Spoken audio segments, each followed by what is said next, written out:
new phone. Let's unbox it. Adam Curry, John C. Dvorak. It's Thursday, October 17th, 2019. This is your award-winning Gizmo Nation Media Assassination episode 1182. This is No Agenda. We have a deal! And broadcasting live from Opportunity Zone 33, the frontier of Austin, Tejas, capital of the Drone Star State. In the morning, everybody. I'm Adam Curry. And from northern Silicon Valley, where he's proven himself to be a lizard by telling people to eat bugs. That's the Pope. I'm John C. Dvorak. It's Crackpot and Buzzkill in the morning. Well, now we have two things to start with. Well, actually, we have a whole slew of things to start with. I have a list. Cummins died. Yes, that's the Pope one. wants us to eat bugs. Felicity Hoffman's his sentence is going to be cut. And we have a deal. We have a deal. We have a deal. Oh, by the way, Jordan Peterson movie came out to much controversy. And the guy who wrote the book about Sandy Hook being a hoax got sued and lost. And so I go to CNN to check these stories out. And, of course, what do I get there? Giuliani and Trump. We have a deal, man. We have a deal. It was announced. I saw the same announcement, apparently. Yeah. Well, let's listen to it for the benefit of everybody. We have a deal. And this deal means that there is no need for any kind of prolongation. This is a fair, a balanced agreement. It is testament to our commitment to finding solutions. It provides certainty where Brexit creates uncertainty. I love how Juncker is now also kind of doing this Anglicism, this Brexit. Is that Juncker? Yeah, it's Juncker. Brexit. Oh, because the one I had was the other guy, the negotiator. No. This is Boris and Juncker together. It protects the rights of our citizens, and it protects peace and stability on the island of Ireland. There will be no border on the island of Ireland, and the single market will be protected. The deal is not about us. The deal is about people and peace. And I look forward to continue my conversations with Boris. Because we'll start the negotiations on the future relations immediately after the deal will have been approved. We'll start our debates on the 1st of November without interruption. And of course it is for both our parliaments to have the final say. It's not only Westminster having to approve the deal being in fact the treaty. It's also up to the European Parliament to do the same. So thank you, Boris, for, I have to say, excellent relations we had throughout the last. So as it turns out, after all, it was just about the backstop deal, apparently, or I think, as I heard Juncker say, the island of Ireland. Okay. Here is Boris Johnson's little statement. Thank you, Jean-Claude. And can I pay a particular tribute to you, Jean-Claude, and also, of course, to Michel Barnier and all your team, Michel, in the negotiating team in the Commission. And I do think that this deal represents a very good deal, both for the EU and for the UK. And it's a reasonable, fair outcome and reflects the large amount of work that's been undertaken by both sides. And I agree very much, Jean-Claude, with what you said about protecting the peace process in the island of Ireland and in Northern Ireland. And, of course, for us in the UK, it means that we can deliver a real Brexit that achieves our objectives. And it means that the UK leaves whole and entire on October the 31st, and it means that Northern Ireland and every other part of the UK can take part not just in free trade deals, offering our tariffs, exporting our goods around the world, but it also means that we can take together as a single united kingdom decisions about our future, about our laws, our borders, our money, and how we want to run the UK. Well. So they still all have to vote on it, the UK Parliament and the EU Parliament, and we shall see if that actually happens. What was kind of fun. This was the end of the press briefing. And so Boris ended it, but apparently King Jean-Claude still had something to say. Listen to this elitist douchebag. And we look forward to working with you in building that partnership in the weeks and months to come. Thank you all very much.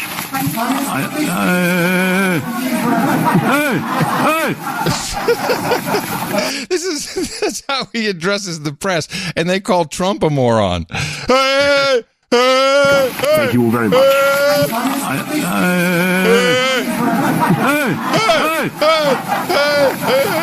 I have Jean-Claude's the boss here. Whoops. I have to say that I'm happy about the deal, but I'm sad about Brexit.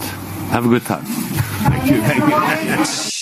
Oh, brother, has to get the last word. Oh, yeah. Well, I Bernier's the one he's the EU negotiator that I listened to describe what it was, and it seems acceptable, except for the fine print that they don't discuss. Who knows what else is in there? Yeah, we have no idea what's in there. Of course not, and it doesn't matter because UK Parliament, I'm sure, will just delay it. Oh no, this is no good. It's already everyone's. this is worse than May's deal. Yeah, that's probably right there. It's probably true. Worse than May's deal. Exactly what you're going to hear. Somehow it's worse. What I always find so interesting in this age of democracy and how everything has to be the rule of law and the people decide and the majority of people voted for Clinton. The people. But when it comes to the United Kingdom, this anachronism of the royal family just baffles me every time that people look at that with a straight face and say, oh, yeah, this is just ceremonial. It doesn't really mean much. There was the Queen earlier this week opening up Parliament with her $50 million crown light because she can't wear the full crown anymore because her head and her neck will snap. So they carry the big crown around on a red velvet pillow, and she's sitting on her throne addressing Parliament. My lords and members of the House of Commons, my government's priority... I love it. My government's priority, not yours, you sheeple. ...has always been to secure the United Kingdom's departure from the European Union on the 31st of October. My government intends to work towards a new partnership with the European Union based on free trade and friendly cooperation. My ministers will work to implement new regimes for fisheries, agriculture and trade, seizing the opportunities that arise from leaving the European Union. An immigration bill ending free movement will lay the foundation for a fair, modern and global immigration system. My government remains committed to ensuring that resident European citizens who have built their lives in and contributed so much to the United Kingdom have the right to remain. All right. The bill will include measures that reinforce this commitment. My lords and members of the House of Commons, other measures will be laid before you. I pray that the blessing of Almighty God may rest upon your councils. Yes, my government. My government. No one ever bats an eye at that anymore. My government. My lords. Okay. Hey. All right. Fine. That's good. Fact is fact. Yes, 'tis. People want to ignore it, but there it is. So how long, or maybe it's already started, how long until the U.S. press starts bitching at Trump about not immediately saying something nice and fawning about, what's his name? Elijah Cummings. I think he's already said something nice and fawning. Oh, really? Yeah. Well, it won't be enough. Oh, no, of course not. It wasn't fast enough. Whatever it is, it won't be enough. He was horrible. He sent him to the grave. I'm waiting for someone to say that. Yeah. Oh, absolutely. That's got to happen. Trump, gave him so much stress, sent him to the grave. Well, maybe they'll come up with a Trump hit list, the way they did the Clintons. So it's going to be interesting because now, Elijah Cummings is really throwing a wrench into the works. You cannot ignore this man. You cannot not ignore his role in in the civil rights movement. It can't be ignored. So they'll have to break out packages, do all kinds of stuff, and that takes away from Trump, which is a problem. Or as CNN would say, it takes away from impeachment. Well, from what I can tell, they're not going to break away. Cummings he died at the wrong time if he wants to get some attention. No, well, it's going to, well, you'll see. It's going to be hard. It's going to be hard for them because he was also staunchly, maybe they could just do packages of him yelling at Trump. That would be useful. That could be. You know, I've watched I think was it 2? I don't know if the third one's come out. These Project Veritas videos where they go undercover. That's CNN. And surprise, surprise, CNN is biased. No. What? Yeah. I mean, holy moly. Good work. But what was nice about it is, so we have audio, although completely unusable. Always my complaint about Project Veritas. The audio is so unusable. If you don't have the subtitles on the screen, you really don't know what's being said. So we heard Jeff Zucker in the Monday meeting saying, it's all about impeachment. Keep it on impeachment. We're going to go with impeachment. I don't care what the story is, impeachment. But they do follow orders there at CNN. The Impeachment Inquiry. Stay updated, stay informed with up-to-the-minute breaking news and analysis. There's only one place for it all. CNN.com/impeachment. Oh, wow. CNN.com/impeachment. Podcasts, breaking news on every hour, impeachment all the time. Yeah, now they're pushing, man. They really want to ram it into everybody's head that Trump is above the law. At least he feels he's above the law, cannot be above the law, has sacrificed our national security, is killing the Kurds. We must impeach. We must impeach him. There's actually no evidence that even one Kurd has died, by the way. No. Well, hello. Yeah, I have a lot on Syria. We don't have to get into it now, but actually maybe we should do this. So yesterday there was this flurry of activity all of a sudden, and everything starts lighting up because apparently Nancy Pelosi was so insulted she walked out of the meeting with Trump. A horrible man. And she said he melted down, and he said she melted down. Well, let's listen to the... What a gabagoo that's got to be. So right after this event, right in front of the White House, Nancy Pelosi, Chuck Schumer, and Steny Hoyer all come out and call each other leader all the time. This is very interesting. I will talk to Leader Schumer, Leader Pelosi, Leader Hoyer. You're chosen representatives. You're not leaders. I'm a little tired of this leader talk.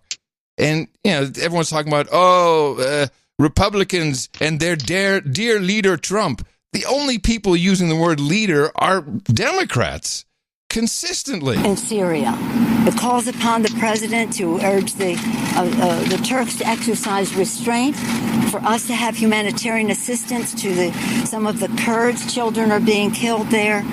And some of the Kurds' children are being killed there. John, do you not have a report of the Kurdish children being slaughtered, massacred, killed? Kurds' children are being killed there. And very, very importantly, and most importantly, it asks for a clear plan on how we're going to fight ISIS. Now, and as for some context, the only reason Pelosi and Schumer were meeting with the president was to say, hey, we just had a very important vote in Congress, in the House of Representatives, and it's not a bill or anything. It's a resolution, which is kind of an official document saying, hey, here's what we think, as if we hadn't heard it on every cable news channel.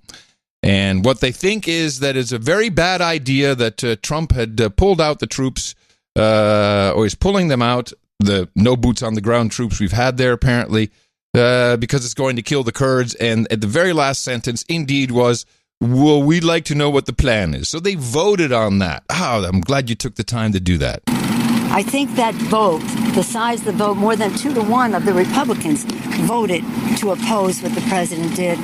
probably got to the president because he was shaken up by it. And that's why we couldn't continue in the meeting, because he was just not relating to the reality of it. Again, we are proud of our men and women in uniform. Those who have been in Syria have conducted themselves in a way that makes us all very proud, and I conveyed that to the chairman of the Joint Chiefs. We had some questions about ISIS, and I'm going to defer to distinguished leader from New York, from the Senate from New York, who focused on ISIS in the meeting. Herr Leader. Herr Schumer, der Leader, he will talk to us about that. Yeah, thank you, Speaker.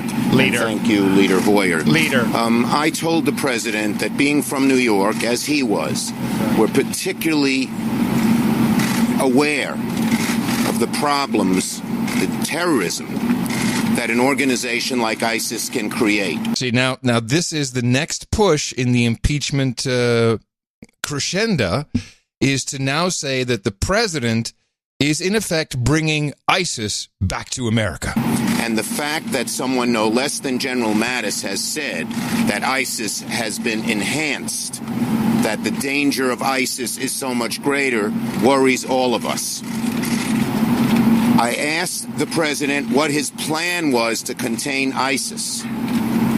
He didn't really have one. He said the Turks and the Syrians will guard the ISIS prisoners. I said, is there any intelligence evidence that the Turks and the Syrians will have the same interest that the Kurds or we did in guarding ISIS? And the Secretary of Defense was thank God he was honest. He said, we don't have that evidence. And so I said, then how can we think that this is a plan when there are Syrians and Turks who are not our friends, who ISIS, if they escape, does them very little harm? How can we let this happen? They didn't have any good answer. This is appalling. The president had no plan, no real plan for containing ISIS other than relying on the Syrians and the Turks. Then why did we spend a decade, billions of dollars, and lost lives in trying to curtail ISIS if on a phone call, on a whim, the president is going to undo all of that and turn this over to the Turks and the Syrians? Well, I'll tell you why we spent 10 years doing that. Because we were told that Assad, the horrible dictator, was killing his own people, gassing women and children. Now all of a sudden it's about ISIS and they might come to America? Ow! Yay. ISIS. We will follow them to the gates of hell. ISIS. I feel good. Of course, our only mission there was to train the YPG, PKK, whatever you want to call them today. And these ISIS prisoners, they have European passports. So where are they going to go if they escape? They're going to go to Europe. I don't think they'll be going to the United States. There's very few. There's one or two Americans in there, and that's we had that clip of one of our CBS correspondents having a discussion with the American, and he felt he was fine going back to the U.S. Right. It wasn't going to be terrorist in the U.S. There's a blogger. I don't know how this is going to sound, but she's one of those bloggers who. She's been around. She's one of those bloggers who, looks for a bucket to throw her mic into, and then figures that's good sound. This is a Syrian girl, and she has some interesting points to make about. And she could be just a spook. Yeah, but she has some points. But it's good to listen to her once. Well, here's her points about the Kurds. You were lied into believing that the Kurds were fighting for a national liberation. The truth is that the reason Kurds don't have a country is because they were nomadic until World War I. They never settled in one place and built cities. The land that they moved into was already inhabited by some of the oldest civilizations in the world: Anatolians, Syrians, Armenians, and Assyrians.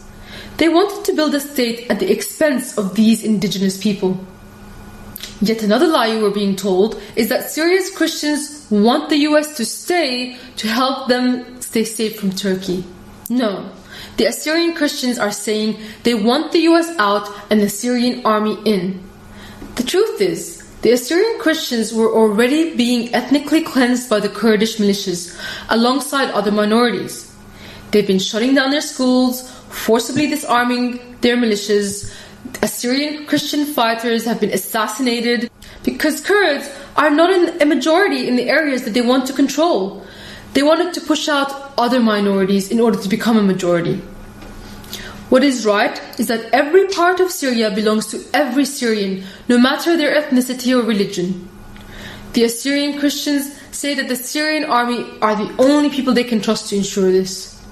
You know, the White House released this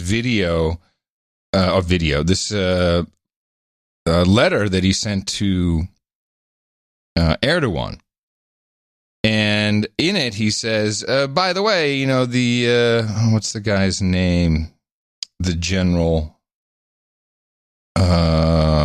Mazloum.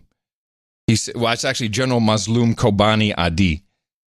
And in April, Mazloum was already saying, hey, you know, we can do this. You know, it's all right. We're good. We're gonna find our own plan here with Turkey in April. So this has been going on for a while, and it's certainly, at least international people have been aware that this idea has been out there for a while. I mean, I missed it. I went and after the president's note said, "Look at the general agrees with you guys working something out." And I went back and looked. I said, "This has been going on for a while." Of course, we don't get much of that because news. No, and when they have to discuss it, they gin it up with like that Kentucky film, which was just embarrassing. In fact, Trump bitched about it directly to the media. What Kentucky film? What Kentucky film? The Kentucky gun range. Oh, the ABC fake the ABC phony report video. Yeah. And by the way, everyone who's seen this says, "Geez, we got to go to this event." Tracer fire at night. It's unbelievable. It's quite exciting. But here's Trump calling out ABC on Syria. Hold on. Okay. Oops. Even after all you have seen, prisoners freed, all the humanitarian disaster, you don't have any regret for giving Erdogan the green light to invade? I didn't give him a green light. Well, did you tell him? That's the same thing as you just, when you make a statement like that, it's so deceptive. Just the opposite of a green light. First of all, we had virtually no soldiers there. They were mostly gone. Just a tiny little group. And they would have been in harm's way. You have a massive army on the other side of the border. But more importantly, I didn't give him a green light. And if anybody saw the letter, which can be released very easily if you'd like, I could certainly release it. But I wrote a letter right after that conversation, a very powerful letter. There was never given a green light. They've been wanting to do that for years. And frankly, they've been fighting for many, many years. And when you ask a question like that, it's very deceptive, John. It's almost as deceptive as you showing all of the bombings taking place in Syria. And it turned out that the bombing that you showed on television took place in Kentucky. So, and I'm not even sure that ABC apologized for that, but certainly it was a terrible thing. I'm looking at this, I say, wow, that's pretty bad. And it was in Kentucky, it wasn't in Syria. So I don't know what you're going to do about that, but I think ABC owes an apology. And blow me. I couldn't find an apology either. There was a tweet that, about a mistake. It has been corrected, but it wasn't really an apology for, clearly very poor reporting. Let me go back to... It was deceptive. It was beyond poor reporting. And go back to the post meltdown meeting. Here is, to wind this up, Leader Pelosi. I would also say one other thing. Wait, maybe it's... no, this is Schumer saying how incredibly rude the president was. It was just horrible. I would also say one other thing. He was insulting, particularly to the speaker. Oh. She kept her cool completely, but he called her a third-rate politician. He said that there are communists involved and you guys might like that. I mean, this was not a dialogue. It was sort of a diatribe, a nasty diatribe, not focused on the facts, particularly the fact of how to curtail ISIS, a terrorist organization that aims to hurt the United States in our homeland. Yes, they're coming. They're coming homeland. Under every bush. And It's so interesting that, and I believe he said it. I'm sure he said, you're a third-rate politician, Nancy. And maybe you'd love those ISIS guys. Some of them are communists. I mean, I don't know if it quite weighs up against you're a rapist, a criminal, you put the country in harm's way, you're a traitor, you're treasonous. It's almost the same thing. Not quite. They should look in the mirror, these folk. But there's a little bit of a conspiracy theory out there, if you don't mind, just for 1 second. Just pop on the glasses. Did you get your Q glasses on? No, I didn't. I can't find them. No, well, tell me when you're ready, and then we'll put them on. Hold on a second. They're probably under this pile. Mine are already on. It's pretty colors. Wait, what's this? Is this them? No, that's the Hillary pen. Oh, I got them. Here they are. All right, perfect. There is a conspiracy theory that Nancy Pelosi sent out the bat signal for harm to come to the 45th president of the United States.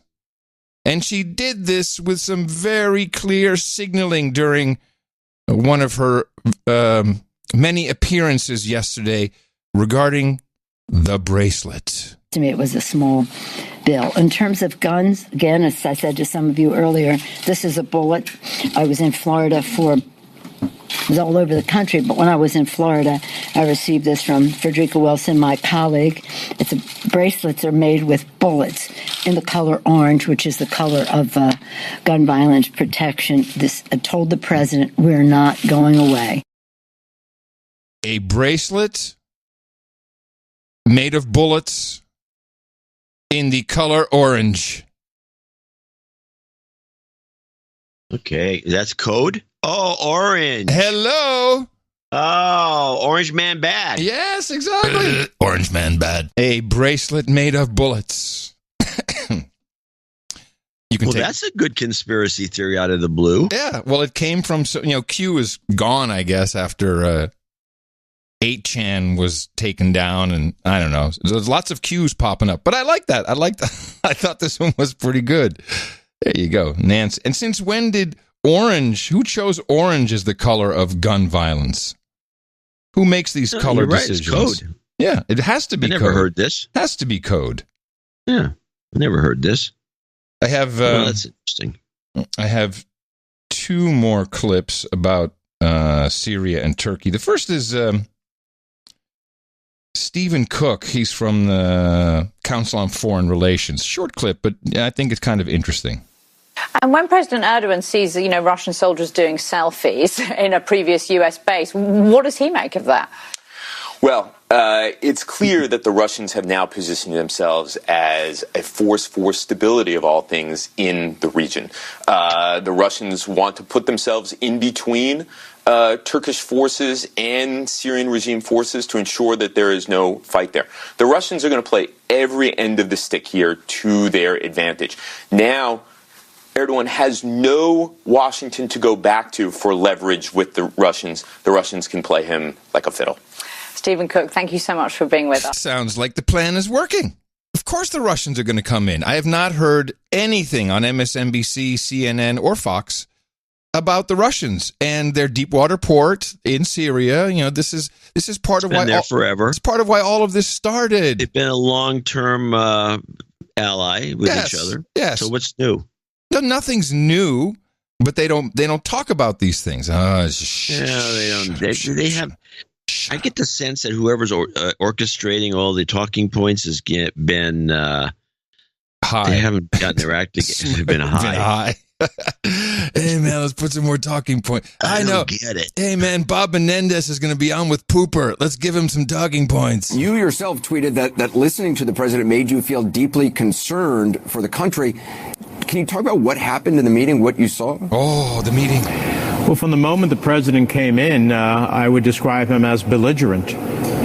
He smacked down a series of files on the table and said, well, you all asked for this meeting. I reluctantly gave it to you. And Speaker Pelosi said, well, with all due respect, Mr. President, we didn't ask for a meeting with you. We asked for a briefing from the Secretaries of Defense, State, and Intelligence to understand the consequences of the actions you took. And then he said, well, then let's end the meeting. And she said, well, while I'm here as a speaker, I have an obligation to tell you that the House just voted 350 some odd to, I forget exactly what the amount was, but it was an overwhelming bipartisan vote to disapprove the actions that you took in Syria. And then he got that devolved into that's nothing but a hit job on the Republicans. And she said, well, many Republicans joined us. And then he called Speaker Pelosi a third-rate politician. He said that the Kurds were nothing but communists, and all of us Democrats who were seated there must be happy with that, suggesting that we all subscribe to that view of being communists. And then, it was belligerent and something I have never seen in 27 years here in Congress and serving under 4 different presidents. I've never seen a moment like this. That's not how these meetings usually go? No. Well, not with other presidents. And nice, I've had presidents from Clinton to Bush to Obama and now Trump. I was in the White House with President Bush when he was president. We might have disagreements, but one, it was never disagreeable, and always it was respectful, and there was exchanges of views. So there's no reporting. This is silly. This is stupid. It's a big charade. And Nancy stormed out because he called her a third-rate politician. And it's all just a part of the, as I said earlier, the crescendo, the culmination to get public support for Orange Man bad, impeachment good. And they'll probably get there.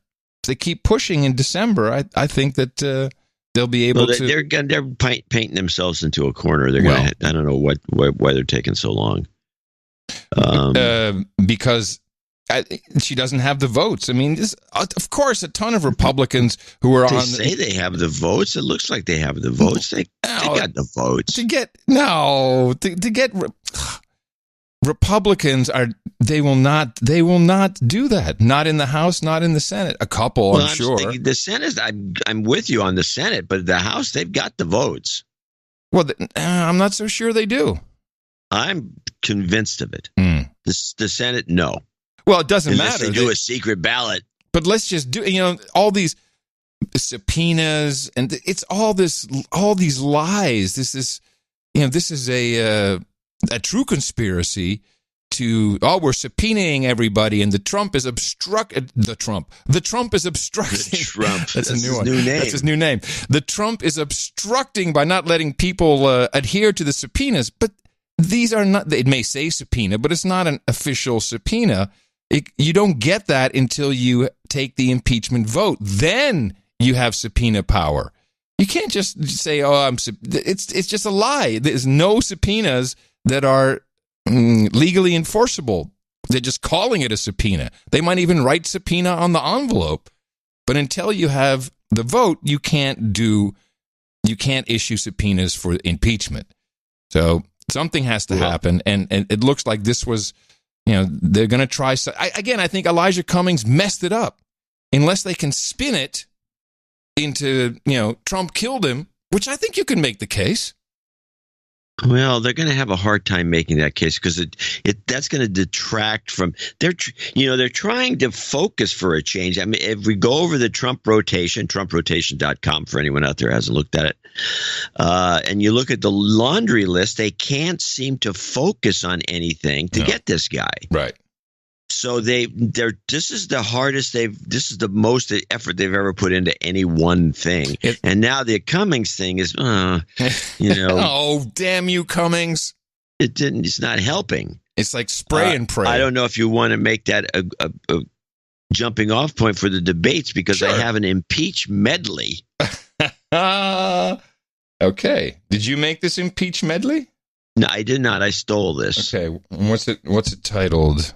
Debate. I got all these debates. Debates. Okay. All right. Well, let's do some debate stuff. I watched, let's talk about that. Well, then before we do that, then we can go over some pre-clip research, which I did. Okay. Offhanded research. This is not the kind of thing we should be doing this more often, but I did it this time. I downloaded the entire transcript and looked for keywords. How about the word "look"? 64 times. And everybody was doing it. Look. And it's so stupid because I thought about this. if one person had said, listen, that would have been so effective. No, it's 64 times somebody said, look, and it was all of them. I couldn't really pin it on anyone. Right is another one, including all right was 87. Oh, my. So right. So you have 87 of those. You have, curiously, there was only 4 fact of the matters. But they were all from Bernie and Joe? All from Joe. All from Joe. No Bernie. Yeah, this is good. There was also a here's the deal 3 times. Joe. Exactly. Trump was referenced 84 times, with corruption 15 times. How about at the end of the day? That was in there a couple times. I didn't look up end of the day. I did look up impeachment, which was 43. Mm-hmm. I've also got, which I thought was very distressing. Because this is kind of like, street talk from athletes in the 70s. Right. And who was 34 times mostly, who was the offender? Warren. Yeah. 4 of the formed, what? Warren, Booker, and Klobuchar and Sanders all said, what? You know what? No, it's like, what? You know what? Like a kid says, you know what? Yeah. And you're wrong. And you know what? And the other one was guess what? Which is another thing a 12-year-old says. Guess what? Guess what? Guess what? And guess what? That's wrong. Biden 3, Klobuchar 1 on that one. Mm-hmm. Another one that you can get, you should be able to guess who's the big offender for this.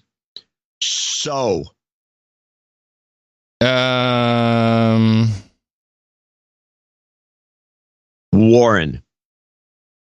Yeah, she not only says so, but she also says so look 3 times total. So here's one of her quotes. So look, I want to get what work's done. That's leader talk right there, buddy. Oh, yeah. So I want to do, I guess. Total words for the whole debate with 32,000, which is a very small book. Mm-hmm. Climate change was mentioned 3 times. Billion and billionaires was mentioned 26 times. Sure. By Warren. Mainly by Warren. Actually, it was mostly by Bernie. You know what really is so odd as I was thinking about this morning? I mean, obviously, we live in America, and this is a WWE format. It's completely like wrestling. But if the cage match. Yeah. I mean, this campaign and everything is running up to more than, of course, but we're still a full year ahead of the election. There's plenty of time, and it can be on C-SPAN. That would be an idea. You could have every single one of these candidates debate each other in an hour-long actual debate format, mano a mano, one-on-one, and anyone who's interested could go see it, and the mainstream media could still pull clips from it and do little sound bites. That's what we should be demanding. Let's have an actual debate. This is not a debate. This is insulting to anyone's intelligence who is actually interested in what these people have to say. And there's no reason why we wouldn't be able to do that. And it's not the media's fault. It's the DNC, the Democratic National Committee. Tom Perez. They don't want that to happen. In fact, it was someone mentioned, I think it might have been, was it Tulsi? And I can't remember if it was on the debate or not, but someone said, hey, I'd really like the League of Women Voters to come in and take a hold of these debates. And it was Tulsi, but she was on an interview somewhere. He said, and I've asked the League of Women Voters to take over the televised. They used to do I know they left out of disgust. They left. They were the ones that set it up, and then once it became this mainstream, only 2 parties get to do a debate. The League of Women Voters said, "See ya," and they left. And it is so insulting. It's just insulting what they're doing, and it's not even good television anymore. Well, no, it's not. That's the most insulting part to me. Let's go to the impeach medley just It's pretty long. It's all right. We'll take a listen. 2 years ago, I started the Need to Impeach movement because I knew there was something desperately wrong at 1600 Pennsylvania Avenue. Impeachment is the way that we establish that this man will not be permitted to break the law over and over without consequences. Our framers imagined this moment, a moment where we would have a corrupt president. And our framers then rightly designed our system of democracy to say there will be checks and balances. This is one of those moments. I support impeachment, but we shouldn't have any illusions that impeaching Donald Trump will, one, be successful, or two, erase the problems that got him elected in 2016. We have to impeach this president, and the majority of Americans not only support impeachment, they support removal. He should be removed. The president has left the Congress with no choice. And this is not just about holding the president accountable for not just the things emerging in these investigations, but actions that he has confessed to on television. It is absolutely imperative we go forward with impeachment. I hope that he is impeached. But I think what would be a disaster if the American people believe that all we were doing is taking on Trump. I swore an oath to do my job as a senator, do my duty. This president has violated his. I will do mine.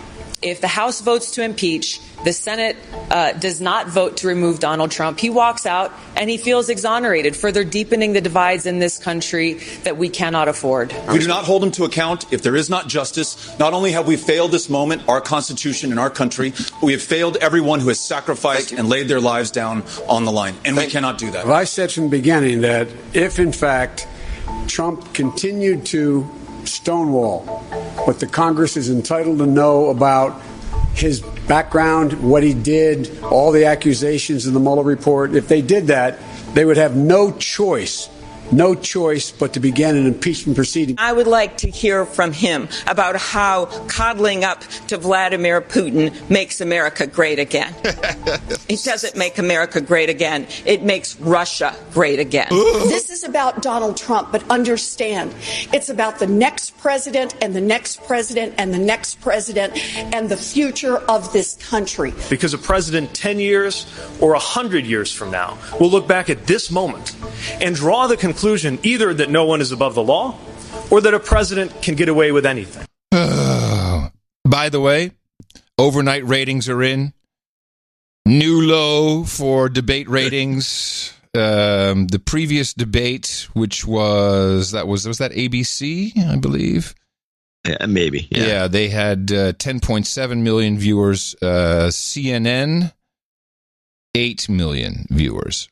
So they can't. Well, that's more than I thought they'd get. Well, it doesn't really matter. It was a bad product. It's just a bad product. Give me one flag, too. I'm starting to notice this stuff ever since you turned me on to it. Not a single stars and stripes anywhere. They don't have to, but it just kind of seems if you're going to dress it up as something America, then you should do something about it. It's just me.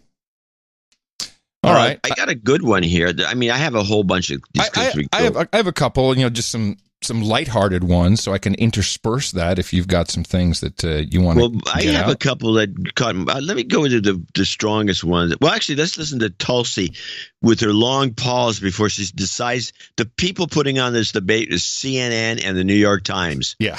So Tulsi decides to slam them for good reason, and I'm surprised she should have asked for an apology on the spot. By the way, let's just go back for a second. The television portion.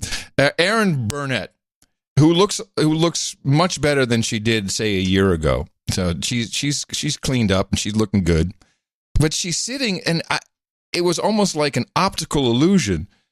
The way the camera shot was set up when they introduced her and Anderson and the New York Times guy. She looks bigger than both of them put together. It was very unfriendly for her. It was like, holy crap! Look at these two little minuscule dudes sitting next to her. She's a big woman. Well, I don't think she is, but she's not. She's not. They made her look that way. It was nasty. So CNN, and of course you've got the New York Times guy, Eric. Was that his name, Eric? I don't know who was that guy. He was just kind of a dud. He's a drip. He's a journo. He's not a drip. He was a drip. A drip. So Tulsi's going to slam them here. Last week, you said that American troops should get out of Syria now. You don't agree with how the president handled the withdrawal. what would you have done differently? How would you have pulled out troops without the bloodshed we're seeing now?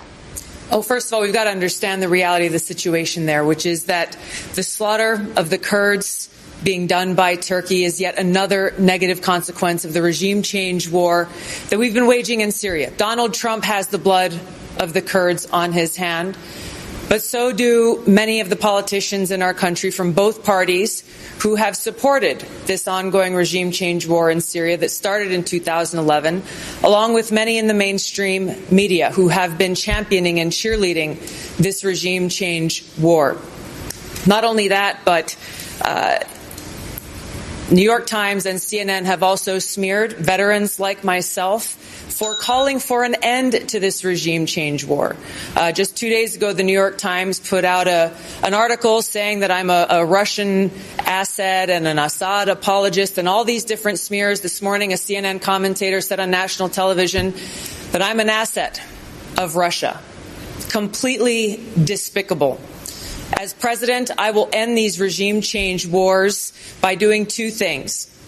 Ending the draconian sanctions that are really a modern-day siege, the likes of which we are seeing Saudi Arabia wage against Yemen, that have caused tens and thousands of Syrian civilians to die and to starve. And I would make sure that we stop supporting terrorists like al-Qaeda in Syria, who've been the ground force in this ongoing regime change war. I'd like to ask Senator Warren if she would join me in calling for an end to this regime change war in Syria, finally. So, look, I think that we ought to get out of the Middle East. I don't think we should have troops in the Middle East. But we have to do it the right way, the smart way.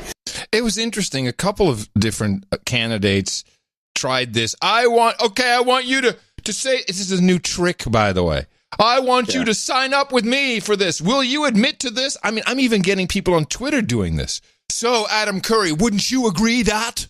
It's like, block. Get out of my feed. It's kind of the Lindsey Graham approach to asking questions. Wouldn't you agree that? Is the way he starts his question with. Yeah. I was insulted by Andrew Yang. Oh, you have the clip? But we also have to be realistic that competition doesn't solve all of the problems. It's not like any of us wants to use the fourth best navigation app. There's a reason why no one is using Bing today. Sorry, Microsoft. Just Bing it. Just Bing it. Very insulting. We love the Bings. We use Bing. I could not believe. We're not nobodies. There's a reason why nobody uses Bing. That'd be us. But he went on to say something that I agree with to a degree, and it's about breaking up big tech, because that's where this all came from. And Elizabeth Warren is all about break them up. We'll break up the big tech. So it's not like breaking up these big tech companies will revive Main Street businesses around the country. And as the parent of two young children, I'm particularly concerned about screen use and its effect on our children. Studies clearly show that we're seeing record levels of anxiety and depression coincident with smartphone adoption and social media use. Breaking up the tech companies does nothing to make our kids healthier. What we have to do is we have to home in on the specific problems we're trying to solve and use 21st century solutions for 21st century problems. Using a 20th century antitrust framework will not work. Now, while I agree with him that using antitrust will not work, he puts the blame on the phone somehow. And I would say the following. You don't need to break up big tech. You need to break up with big tech. This is not like television where you can only get so many channels and there's limited resource. This is the internet. Anybody can post anything they want anywhere. It doesn't have to be on Twitter, unless you have some ego issue where you need to have your voice heard consistently and liked, etc. Break up with big tech. Don't break up big tech. And this guy also has no plans. What a fool. I mean, a fool. Just a fool. A lot of people love that guy. Yeah, well, I'm not so in love with him. He's a douche. So I was looking at, I have a couple of clips here that I want to do a little deeper dive on. Mm-hmm. First of all, I looked at all the fact check. They had all these fact check false. Mm-hmm. And they had these going live, and the stuff that they fact checked was they missed. We looked at the obvious ones that needed to be fact checked. But in fact, they did no fact checking. They just saw a few things. If the guy wasn't slamming Trump correctly, right, then they'd fact check. In fact, the last Tulsi clip, there was a huge mistake she made in there. Do you remember what it was? No. It was obvious to me when she said it. She said that the battle, the maiming, killing, and fighting in Yemen has resulted in all these Syrian deaths. Yeah, no, I did hear that, and that was just a complete faux pas. Yeah, it was a faux pas. Yeah, they should have fact checked. Fact check, false. So let's listen to a couple of things here. Let's listen to this one. This is Biden. This is debate Biden on George Washington. Okay. My son's statement speaks for itself. What I think is important is we focus on why it's so important to remove this man from office. On the 17th, look, the fact that George Washington worried on the first time he spoke after being elected president that what we had to worry about is foreign interference in our elections. It was the greatest threat to America.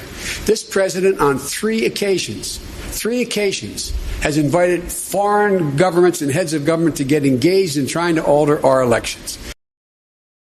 And this is why you sent me a link to drop into the show notes. Exactly. I have George Washington's speech. And I'll read what he said again. Look, my son did nothing wrong. I did nothing wrong. I carried out the policy of the United States government in rooting out corruption in the Ukraine. And that's what we should be focusing on. He says, my son's statement speaks for itself. He spoke about it today. My son's statement speaks for itself. He actually repeats himself there. Mm-hmm. What I think is important is that we focus on why it's so important to remove this man from office. So he's just lost it. So he's lost his train of thought, and he says this. The fact that George Washington worried on the first time he spoke about being elected president, this was what he actually said. It's just like his gobbledygook. That we had to worry, he used that word again, he said we had to worry about is. I'm telling you, this is priceless. Wait a minute, that's in that clip we just heard? Yeah, if you listen to it word for word. Isn't it amazing how your brain will put such disparate... Yeah, you piece a lot of it together when you listen to him talk. But what he said was, on the first time he spoke after being elected president, we had to worry about is foreign interference in our elections. It was the greatest threat to America. This president on three occasions, has invited foreign governments and heads of government to get engaged. Now, the three occasions, by the way, you remember what those are? I do. The three One where he jokingly said, Russia, if you've got the 30,000 emails, release them. Yeah. That's one. That's one. Two was when he asked the Ukrainian guy, hey, if you get a chance, look into the Bidens. Yeah. And three was when he said just out casually to China, and I want to just say casually to China, look into the Bidens. So those are the three things. Impeach! Meanwhile, George Washington got his speech. He says the word foreign is not used in the speech. The foreign intervention is not used in the speech. The word intervention is not used in the speech. He talks nothing about this. This is a lie. He talks about emoluments. This is an absolute lie. The real speech, which we have in the show notes, talks about how God is great and how God is overseeing the country and guiding us with his invisible hand. That's pretty much what the speech is. This is his first speech after he got elected. It's his inaugural address. Except for the end of that talks about emoluments and his business dealings. I thought that was kind of interesting. The very end of his speech. Who? Of George Washington's speech. Yeah, I mean, I've read it. You sent me the thing. I'm reading through this, and I don't get it. I thought it was going to be about emoluments. Of course, there's nothing in there about being worried about foreign intervention or no, nothing. And then if you start thinking about it, if you're thinking about it historically, whenever did any president before just recently ever discuss or care about foreign intervention? Let alone George Washington. So this was a blatant lie. Well, Joe did a lot of lying. He lied about assault weapons, all kinds of stuff. Was that particular incident called out by these fact checkers? Fact checkers? No. But more interest or equally interesting to me was how Anderson Cooper framed that question. And I just want us to listen to that. This is a televised debate. We want to hear what people have to say. He's going at the former vice president with a tough question, which will not be answered, but it's a tough question, and here's how he frames it. The impeachment inquiry is centered on President Trump's attempts to get political dirt from Ukraine on Vice President Biden and his son Hunter. Mr. Vice President, President Trump has falsely accused your son of doing something wrong while serving on a company board in Ukraine. I want to point out there's no evidence of wrongdoing by either one of you. Having said that, on Sunday, you announced that... Well, I don't know if Anderson considers himself a journalist, but I think that's kind of unjournalistic. I'm actually kind of shocked that I didn't catch that. Well, you should. That was terrible. That clip proves that the bias is ridiculous. But let me go into my second fact check clips. Fact check false. Okay. This is we're going to go debates. This is Kamala on Donald Trump. Pelosi has said that members of Congress have to be, in her words, fair to the president and give him a chance to exonerate himself. You've already said that based on everything you've seen, you would vote to remove him from office. Is that being fair to the president? Well, it's just being observant because he has committed crimes in plain sight. I mean, it's shocking, but he told us who he was. Maya Angelou told us years ago, listen to somebody when they tell you who they are the first time. During that election, Donald Trump told us he could shoot somebody on Fifth Avenue and get away with it. That's right. Nailed it. Wrong. Oh, do you mean it's a... Fact check false? Oh, do tell. But that, again, nobody put this in their fact check list because it didn't work Trump, in the scheme of things. Here's Trump's clip with what he actually said. And he has... Oops. Well, what is it called? Trump could shoot someone. Okay, you're making me work today, man. Sorry. They say, I have the most loyal people. Did you ever see that? Where I could stand in the middle of Fifth Avenue and shoot somebody and I wouldn't lose any voters, okay? It's like incredible. Yeah, it's a little different than how she framed it. She said he could shoot somebody and get away with it. He said I could shoot somebody and I wouldn't lose any voters. That is not the same. Fact check false. Fact check false. Yes. Fact check false. This is like shooting fish in a barrel, you know. It's I do like it. Let me give us a little bit of information. And I think you may be the only person who understood what Joe Biden was saying here. I saw Twitter go crazy. I saw red Republican Twitter go, he's lost it. He has what? What's he talking about? Huh? Wow, he's crazy, this guy. Who clips coupons on Wall Street? Do you believe that Senator Sanders and Senator Warren's wealth tax plans do that? No, look, demonizing wealth people, what I talked about is how you get things done. And the way to get things done is take a look at the tax code right now. The idea, we have to start rewarding work, not just wealth. I would eliminate the capital gains tax. I would raise the capital gains tax to the highest. Okay, it didn't help that he flubbed that one. That didn't make anything good. I would raise the capital gains tax to the highest rate of 39.5%. I would double it because guess what? Why in God's name should someone who's clipping coupons in the stock market pay a lower tax rate than someone who in fact is, like I said, a school teacher and a firefighter? It's ridiculous, and they pay a lower tax. So there were all these RNC, GOP Twitter accounts going, he's lost it. Who thinks people on Wall Street are clipping coupons? Yes, and they're referring to clipping coupons, old-fashioned way of clipping them off the bonds. You would buy a bond, have a bunch of coupons on it, and you clip the coupons off. Yes, exactly. This is what people don't understand. And I asked a lot of people, no one understood this. And I was quite frankly shocked that there are still people who clip coupons, take them to the issuing bank and get their interest check. There's people who actually cut them off and now, of course, they only pay capital gains tax, which was his point. But that, and I'm going to use the word for the second time, anachronism. Joe Biden is an anachronism. He cannot communicate in terms that anyone except two old fogey white dudes, you and me's, understand. Maybe Horowitz. Horowitz would know. Well, anybody in the business would know it. Nobody on Twitter, none of the talking heads, they all laughed at him. And of course he's laughable because he makes gaffe after gaffe. But this was just, instead of saying, you got a hedge fund manager or, no, he conjures up the image of old people clipping coupons out of the Saturday Flyer to go buy milk. What a moron. I'm sorry. It's cruel they keep putting this man on the stage. It's cruel. Well, yeah, there was a fuss over this, but he was actually right except I think he's probably more along the lines of he'd like to, because he's obviously one of those guys that got a bunch of coupon bonds where he doesn't want to pay any taxes on it. I don't want to pay taxes off my clips. Yeah.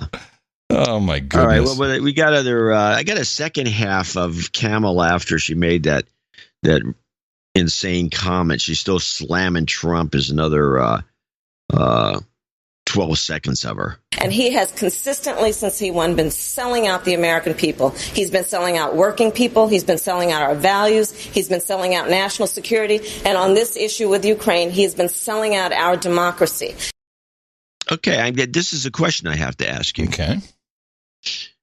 By just mentioning Joe Biden to the Ukrainian comedian president, prime minister, or president, I think. President. How is that selling out our democracy? Oh, well, he says he's selling out everything, but I don't know specifically how's he selling out anyway? By the same token, you can't explain why he's endangered our national security. It's the same bull crap. That's exactly what the television is telling me. He's endangered our politicians. Nancy, Chuck, Steny, they're all saying it. He endangered our national security. If you can explain that, then maybe we can understand the sold out part. No. They should be more explanatory. I'd like an explanation, please. Yes. What do you mean specifically when you say these things? I thought Beto ended his run during this debate. He ended his run way before this debate. This was about the gun buyback scheme that he's touting. And the gun buyback scheme is one thing, but he took it one step further, which I think just ended him right there. Just to follow up, your expectations aside, your website says you will find people who don't give up their weapons. That doesn't take those weapons off the street. So to be clear, exactly how are you going to take away weapons from people who do not want to give them up and you don't know where they are? If someone does not turn in an AR-15 or an AK-47, one of these weapons of war, or brings it out in public and brandishes it in an attempt to intimidate, as we saw when we were at Kent State recently, then that weapon will be taken from them. If they persist, there will be other consequences from law enforcement. But the expectation is that Americans will follow the law. I believe in this country. I believe in my fellow Americans. I believe that they will do the right thing. Thank you. We will take your guns, or there will be consequences for you. Yeah. Good luck, Beto. Good luck. I'm amazed they let him back into Texas talking like that. Yeah. Oh, I'm sorry. I didn't know you were so bored you walked away. Yeah, Beto, I can't really sit too close to the screen and get anxious. I want to bust up the place. Can't sit so close to Beto. Beto. I got no Beto clips. That was my one and only. Well, it's more than enough. I will say that. Oh, by the way, there was some sort of macho thing going on with Buttigieg in Tulsi. Yeah, that was cool. She was an officer, and he was like I think he's like a ground troop or something. But he was just irked about her. He drove a Humvee, I think. Oh, okay. Well, he's in harm's way. But here he slams. Here's a little short clip of him slamming her. Well, respectfully, Congresswoman, I think that is dead wrong. The slaughter going on in Syria is not a consequence of American presence. It's a consequence of a withdrawal and a betrayal by this president of American allies and American values. Yeah, they're both wrong. They both are full of it. Both They're wrong. both It's true. wrong. They're both It's wrong. true. Yeah, it's ridiculous. Just get out. Yeah, but people should go back and listen to the last show where you did a takedown of this whole Syrian boots on the ground thing. Yeah. That is could be a whole show in most instances. Just remember, no boots on the ground. That was the promise. These are not combat troops. They are not fighting. In fact, they were not allowed to fight. Assist and advise. Training only. Or maybe that wasn't true. Who knows? Now, the biggest stink, which you may not have picked up on, but I picked up on it because of some following I do on Twitter, and it's a huge stink, is when Biden went after Warren. Oh, yes. Oh, I'm sure that was smelly. And this really brought the feminazis out. And I'm sorry. If I ever say that word again, you can honk the horn. That's really, maybe I should do the show with Rush Limbaugh. Why don't we do that? Well, we'd make more money. Yes. That guy knows how to make money. Any guy that goes to commercial break and says, time for another insanely profitable commercial break, that guy's doing okay. Yeah, he does that. But they really came out of the woodwork on this one. And I do have the clip. This isn't the whole thing, but this is 49 seconds of the patronizing part that I think got everyone all irked when she's talking about the great job she did on the Consumer Protection Act. Right. And this thing, which is, this is going to stop robocall. It doesn't do anything, by the way, from what I could tell. But according to her, it saved the consumers $12, $50, $100 billion. This was, she, as a part of this, she helped oversee TARP. The banker bailout. She was overseeing that.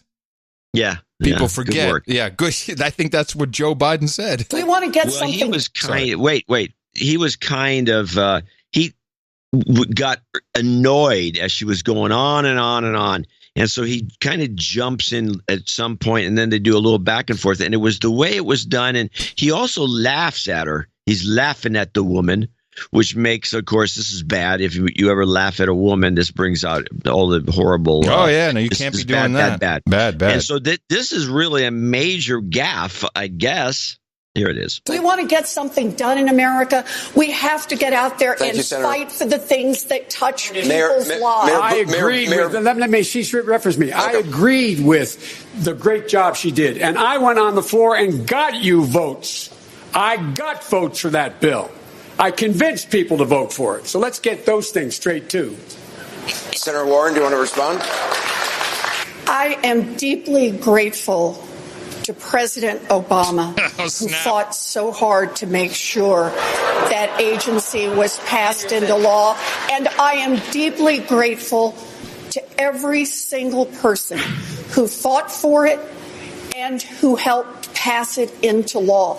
But understand. You did a hell of a job in your job. Thank you. Now, I wonder how many people really picked up on him being cynical. I think when he says you did a hell of a job, when he said he didn't quite get it out right, but he was saying you did a great job doing your job. Right. That's what got everybody upset. I didn't even hear it that way, because when I think of the Consumer Protection Bureau, enabled by the act, which Elizabeth Warren oversaw and then was kicked out of, if you recall, she was kicked out of it by Obama because she was no good. She did a horrible job. We still have robocalls. I still get all kinds of borderline fraudulent offers in the mail. I got 2 calls from Apple support the other day again. From India? From my iCloud account, which has been compromised. Oh, what's your password? Quick. I don't even have an iCloud account, but okay. No, of course not. Yeah, my password is FUC. That's a funny one. I got to remember to use that. Yeah. I thought now, first, I thought we can wrap this up maybe. In general, I felt that Bernie Sanders what a comeback. A guy who comes back from a heart attack is smart. I think he fixed his teeth too. while he was in there, like, you're out anyway. Let's fix these teeth. And so he was all smiles. He was funny. He was very clear. Now he's clear in not having any solutions, but he just consistently hammers with people are sick and tired of it. They're sick and tired of the cost of health insurance, sick and tired of the cost of prescriptions. They're sick and tired of the cost. His message is simple. It's very simple. And it's appealing to a lot of people because there's not a lot of bull crap. And then he had the joke of the night. I want to start with you. We're moving on, Senator. I'm healthy. sorry. I'm feeling great, but I would like to respond to that. I want to start by saying... And Senator Sanders is in favor of medical marijuana. I want to make sure that's clear as well. Senator Sanders, this debate does mark your... Did you catch that where he says, I'm not on it tonight? Oh, I know. I thought he said not all the time. No, he says, I'm not on it tonight. He has humor. That is cute, yeah. Everything's great He's about... quick. He's quick. Yeah, That's quick. Very quick. There was not a beat missed on that comeback. And Bernie had lots of funny moments. The problem with Bernie is he's not a Democrat. They'll never let him become the nominee ever in a million years. Like, I don't even know why he's doing it, other than he really has conviction and truly believes in it, which I appreciate that. I really do. Elizabeth Warren, it falls into the drip category. Get out of here. And, seeing what we saw and basing this on 3 years of prediction, the obvious question is this the right moment? Is this the time? Hey, clip, clop, clippity, cloppity, we are on our way. Well, it could have happened yesterday. It didn't, so we're still holding our breath, or not. It seems... Before we leave the debate, so I do want to play I thought it was just a good Bernie. This is Bernie's whole bit kind of wrapped into one. I believe this is the right one. Bernie on billionaires. I think this is it. Yeah, this is actually pretty funny because he goes off on everything wrong with the country and everything wrong with billionaires. There shouldn't be any. And he gets that idiot Tom Steyer to come up next. I don't have that. Agree that there should be no billionaires. I hate myself. I hate the success. Billionaires. I don't like being a billionaire. Everybody, have a grand on me. When you introduced your wealth tax, which would tax the assets of the wealthiest Americans, you said, quoting you, Senator, billionaires should not exist. Is the goal of your plan to tax billionaires out of existence? When you have 500,000 Americans sleeping out on the street today, when you have 87 million people uninsured or underinsured, when you got hundreds of thousands of kids who cannot afford to go to college and millions struggling with the oppressive burden of student debt, and then you also have 3 people owning more wealth than the bottom half of American society, that is a moral and economic outrage. And the truth is, we cannot afford to continue this level of income and wealth inequality, and we cannot afford a billionaire class whose greed and corruption has been at war with the working families of this country for 45 years. So if you're asking me, do I think we should demand that the wealthy start paying, the wealthiest, top 0.1%, start paying their fair share of taxes so we can create a nation and a government that works for all of us? Yes, that's exactly what I believe. Again, he hits all the right buttons, but then it's like, well, we'll just fix it with taxes on them. And no one believes that. No one believes it. Everyone knows it can't be done. No. Yeah. Now, if people should read my essay on wealth tax and what it really should be like and how it works and why it would work well. It doesn't involve soaking the top. They do get dinged a lot more than they do today. It's just a new way of taxation. Yeah, a fairer way of taxation that eliminates, in my opinion, the real problem is income. Income should not be taxed because people cannot accumulate wealth if you just keep attacking their income. You should only attack their wealth after they accumulate it. And most people don't have a lot of wealth, and they'd be paying very little taxes, if any. They'd definitely be paying less than they're paying now, except the super hyper wealthy that have a potload of money. They'd be paying more, but it's not that much. 1.8%, I think, is the number I came up with. Well, while we're dicking around in this morass of sludge, there's actual things going on. Europe is kind of on fire. We've got the yellow vests rioting in Toulouse. We've got... where's the coverage of that? We've got... Catalan is exploding, violence everywhere because they're locking people up for a decade or more. The Netherlands... Where's the coverage of that? The Netherlands, the Farmer Defense Force went to The Hague to protest with their tractors. And think about it, pitchforks and tractors. The politicians were so afraid they didn't call the police. They didn't call the SWAT team. No, they put the military on the streets.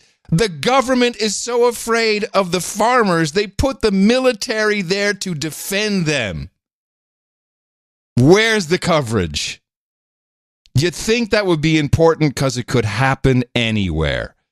And there's shit going on. Ah, yes, the revolution will not be televised. I should have known better. And with that, they don't want to televise it for that reason. These large corporations that own the media, they don't want to get this kind of a mess. They don't want to give anybody any ideas. And those two no agenda douchebags should be quiet too. Yeah, well, luckily, and they would have silenced us many moons ago had we not chosen for a value for value method. And with that, I would like to thank you for your courage in this. The man who put the C in coupon clipping in the morning to you, John C. Dvorak. Well, in the morning to you, Mr. Adam Curry. Also in the morning to all the, feet on the ground, foot in the air, feet in the air, subs in the water. Oh, I'm sorry, subs in the water. Boots on the ground. Subs in the water. And all the dames and nights out. In the morning to our trolls hanging out at noagendastream.com. It is where the trolls congregate on Thursdays and Sundays and many other days throughout the week. We got tons of live shows there. It's a 24/7 operation. You can log into the chat room. You can troll along. And you can interact with the hosts as they talk, just like we're doing here. So, noagendastream.com. You can interact with one host. Yes, true. Although I do give them crap. Yeah. And in the morning to John Fletcher. Fletcher brought us the artwork for episode 1181. The title of that was Solutioning. And it was hard to choose art. I don't think there was the selection was not broad. There was a lot to choose from, but you started off with saying there's nothing. And you almost nailed my voice. Could you try it again? I can do it. I can actually do your voice. Yeah, okay. There's nothing. Exactly. That's precisely the way I do it. Fletcher gave us my mom's voice and my wife's voice. I know. It's all the women in your life. This was the Climate Repair Shop. I don't remember how it was relevant to the show, but we thought it was a fun piece of art. There was a moment in the show where somebody discussed repairing the climate. Something it was really close to having a climate repair shop was mentioned in some odd way. Oh, that's right. Yeah. Well, it worked for us, and we're very appreciative. And also to everybody who gave it a shot, for sure. I mean, we're not. Every piece of art is appreciated. Every piece of art has its place. All art is just in the eye of the beholder. We happen to be two of them. And that's why people can go to noagendaartgenerator.com, look at all the pieces of art, remix them, do other things with them, use them, put them on things. Go to noagendashop.com where the artists get paid for their artwork that's put onto mugs, T-shirts, hats, you name it. But above all, it is a great way to notify, as a little nudge, to people who are subscribed to the show or maybe just cruising around. Hey, wait a minute, that looks different. That's a different, you get used to patterns. And if the patterns change slightly, people notice. And apparently the podcast app in iOS 13 with the latest beta is now working. And so the album art changes once again. Yes, we're very happy about that because we adhere to the spec and the standard and we expect the same from our partners. Okay. Well, we do have a few people to thank, including one whopper at the top. And it's also a moment. Jacob Hopper came in with 2003.33. Oh, my goodness. As a double Instanite and Dame. Is he bi? So, it's for his wife. Oh, okay. Just checking. And he says, Goedenavond. Goedenavond. Goedenavond. Goedenavond, Adam and Sean. Adam and John, forgive me, Podfather, for I have sinned and have been a douchebag for 2 years. Uh-oh. I was hit in the mouth by a Marine that was stationed near me in Havelock, North Carolina a while back, and I would like to call him out as a douchebag. Oh, here we go. Oh. What happened to my bag? His name's Jonathan Bino. No, I know, but I the douchebag, it's on the floor here. Hold on. Okay, I got it. Douchebag. Phew, that's better. So Jonathan gets that. He needs a de-douching for him and his keeper. You've been de-douched. Corey Stringer, who we'd like this donation to be a double night Dame combo for the two of us. Yes, the Dame Drive guilted me in. This is interesting. The Dame Drive, all right, it worked. The Dame Drive worked. Guilted me into the extra donation. I have hit. What is this? I've hit numerous people in the mouth and keep on trying to spread the message to shrink as many amygdalas as humanity possibly as humanly possible. Dutch pronunciation. Oh, he's saying.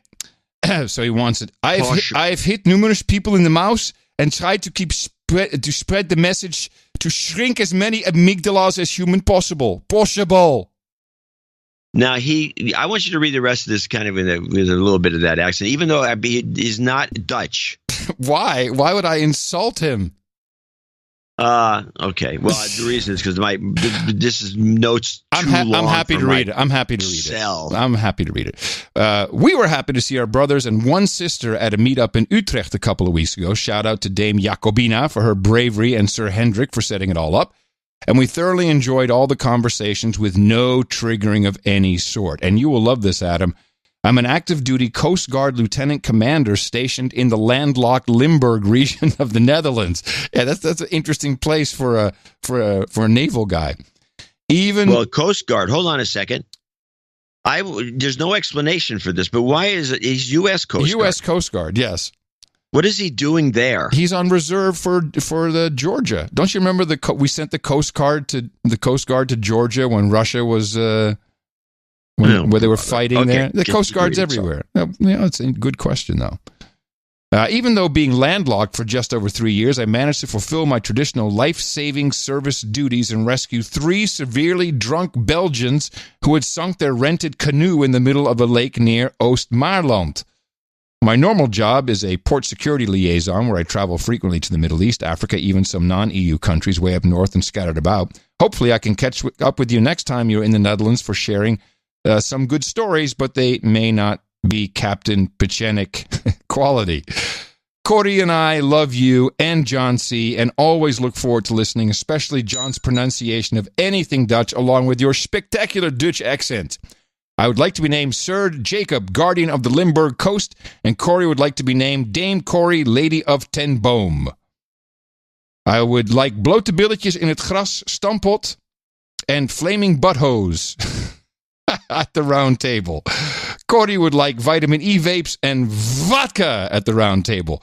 We love you guys very much. Thank you from the bottom of our hearts for giving us some sanity while in the EU. Couples that no agenda together, stay together. You've got karma. And that's the end of our executive producer list. It was short, but it was a good one. And our associate executive producer list isn't too long either. We only have 2. One is Dylan Tice in Valley, Nebraska, $201. He says, my older brother Troy hit me in the mouth about a year ago. I've been freeloading off your show ever since. So I feel a de-douching is in order. You've been de-douched. And this is the second time Troy Tice has been called out as a douchebag. Douchebag. Sir Oz of the Windy Plains, this is my first donation, and I'd like a de-douching. Why do you get this? Oh, I'm sorry. This is the next one. Hold on, wait. You don't rarely get two of these reds together. Why are you talking through the de-douching? I'm talking through the de-douching. De-douching. Just because it's the wrong de-douching. You did it again. Be quiet. Is it a de-douching or not? He says, I'd like a de-douching. Yeah, but it's for the next guy. Well, that's what we just did. We just did Dylan Teese. Yeah. You're not at Oz of the Windy Plains? I haven't mentioned Oz of the Windy Plains. Okay. Why? I have no problem with the spreadsheet. I can see it. I can't. But when I'm over, because I move it over cell to cell, so I have this huge red area. It all looks like one. Well, why don't you have the whole spreadsheet? I mean, you're scrolling in this thing? I scroll horizontally. Yeah, that's not a good way to do it. Just zoom out. I'm at 80%. Yeah, okay. I do it my way. You do it your ways. Well, okay. Gee, working great.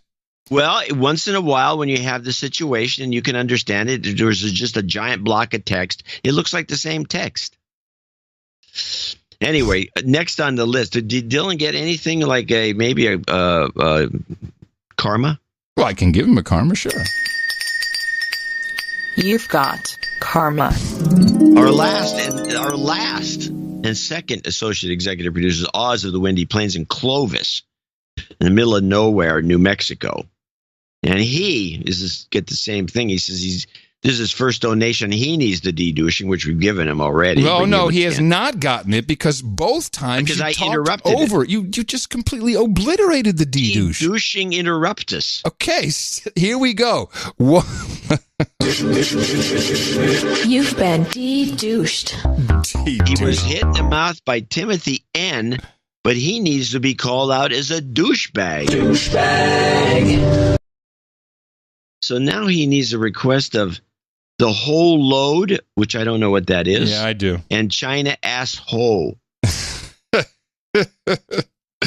That is, we're going to die, and this clip is going to be played at our funerals. This is like the end of me. That's true, and China is asso. And does he want some karma with that?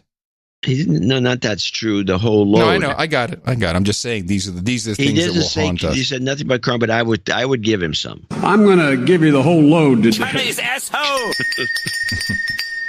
You've got karma. Oh my goodness. Hey, so while on the topic of that Biden clip, I do have an ISO from the debates. This is Biden. Yeah, I'm just looking for it here for a second. That's right. It's a Biden ISO. Under B. It's funny. No, it's at the top of the list. Of course. Here we go. This is shameful. Hold on. Back. This is shameful. This is shameful. I mean, I would have wanted to do my ISO for the end of show, which is... We have a deal. It's very hard to understand that one. What we have a deal? This is shameful. I think we'll use that. That's a good one. Unless something else pops up during the show. Well, I don't know. All right. Well, that was a very short list, but wow. Very short list. It's so nice that we have our Dame Drive has started to work, and there's attention being... I mean, we're not just a bunch of douchebags. We want the women on the show, and the Dame Drive is finally catching on, and we need more dames at the round table, and we'll be bringing two of them on. Actually, three people, I think, are coming onto the list for the round table today. That will be coming up in our second segment. For now, though, really like to thank it is, in fact, two executive producers in one donation and two associate executive producers for their courage in supporting episode 1182 of the No Agenda Show. You can do that as well. It's simple. All you have to do is go to Dvorak.org/NA. And those credits are real. You should go out and let everybody know about it. Propagate it. Our formula is this. We go out, we hit people in the mouth.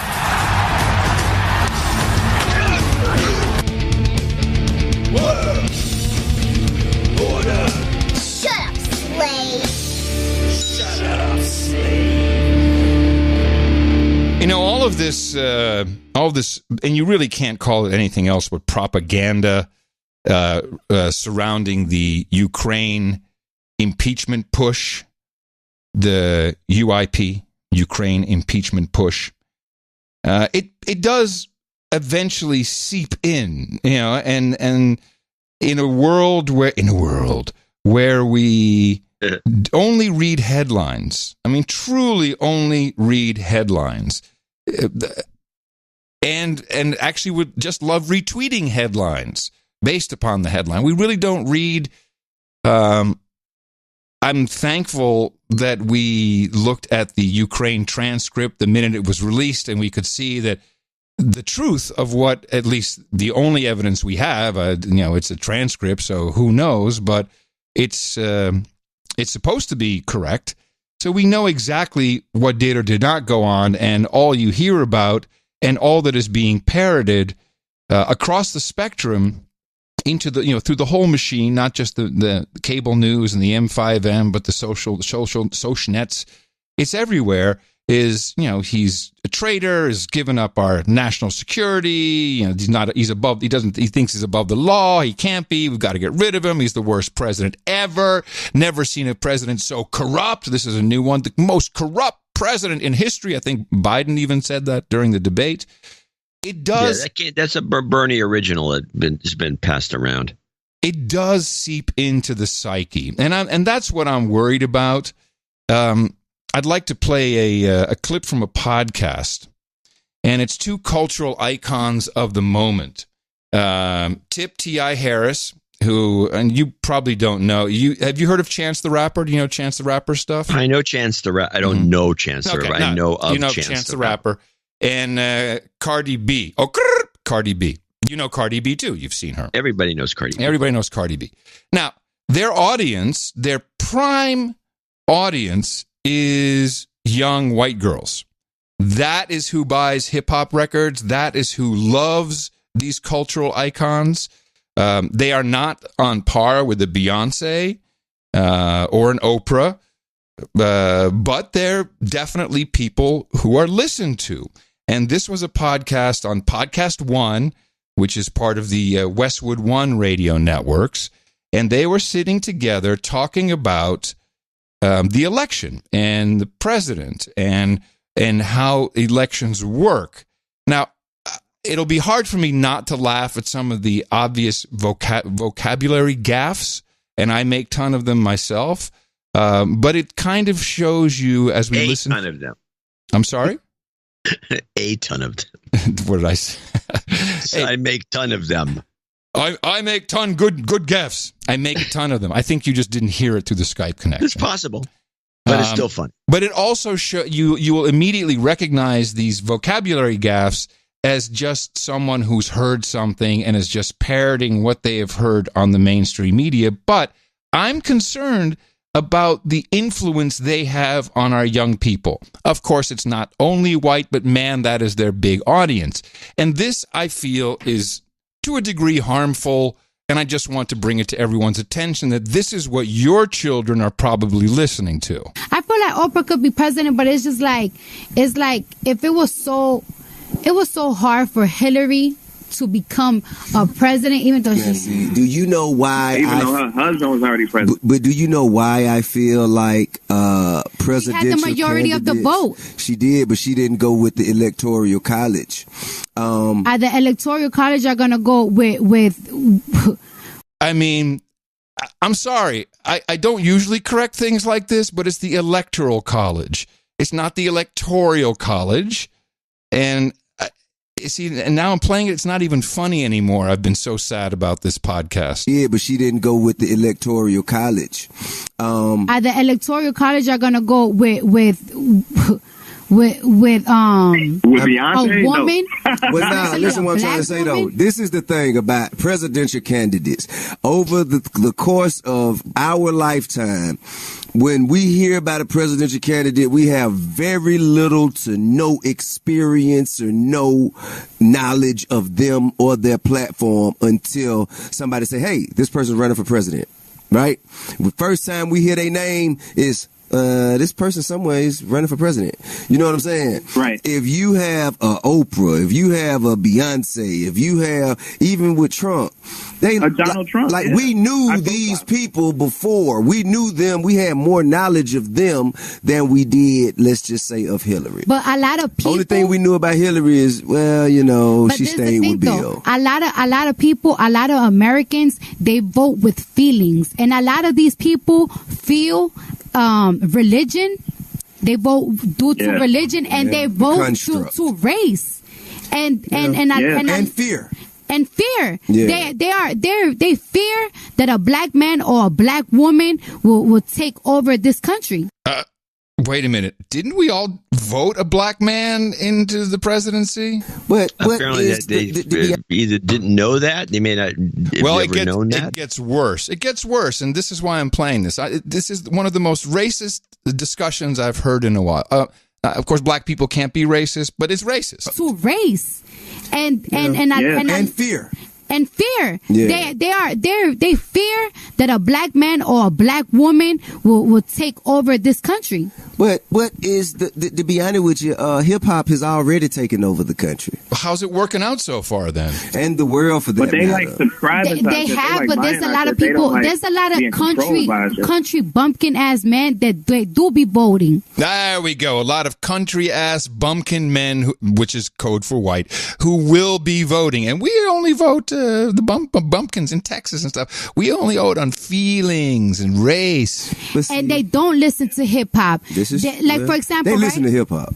No, let me tell you something. They listen to hip hop, but they don't want no black person telling them what to do. Look. So wait, I was looking at what about following the people with the best ideas? Some people don't give a fuck about the best ideas. They really vote with feelings. Because it's like, come on now. Look at Donald Trump, right? Every single time, he always talk about how he want to take away Medicares and shit like that. And it's like... John... That damn Trump talking about taking away the Medicares. He's never said that. Ever. But everyone else has said that he wants to take away the Medicares. Fuck about the best ideas. They really vote with feelings. Because it's like, come on now. Look at Donald Trump, right? Every single time, he always talk about how he want to take away Medicares and shit like that. And it's like, a poor white man don't give a fuck. A poor white man that's getting Medicare is not even caring that he's saying that. He just cares that he hates Mexicans and he want to get rid of them. That's it. That's right. Yes.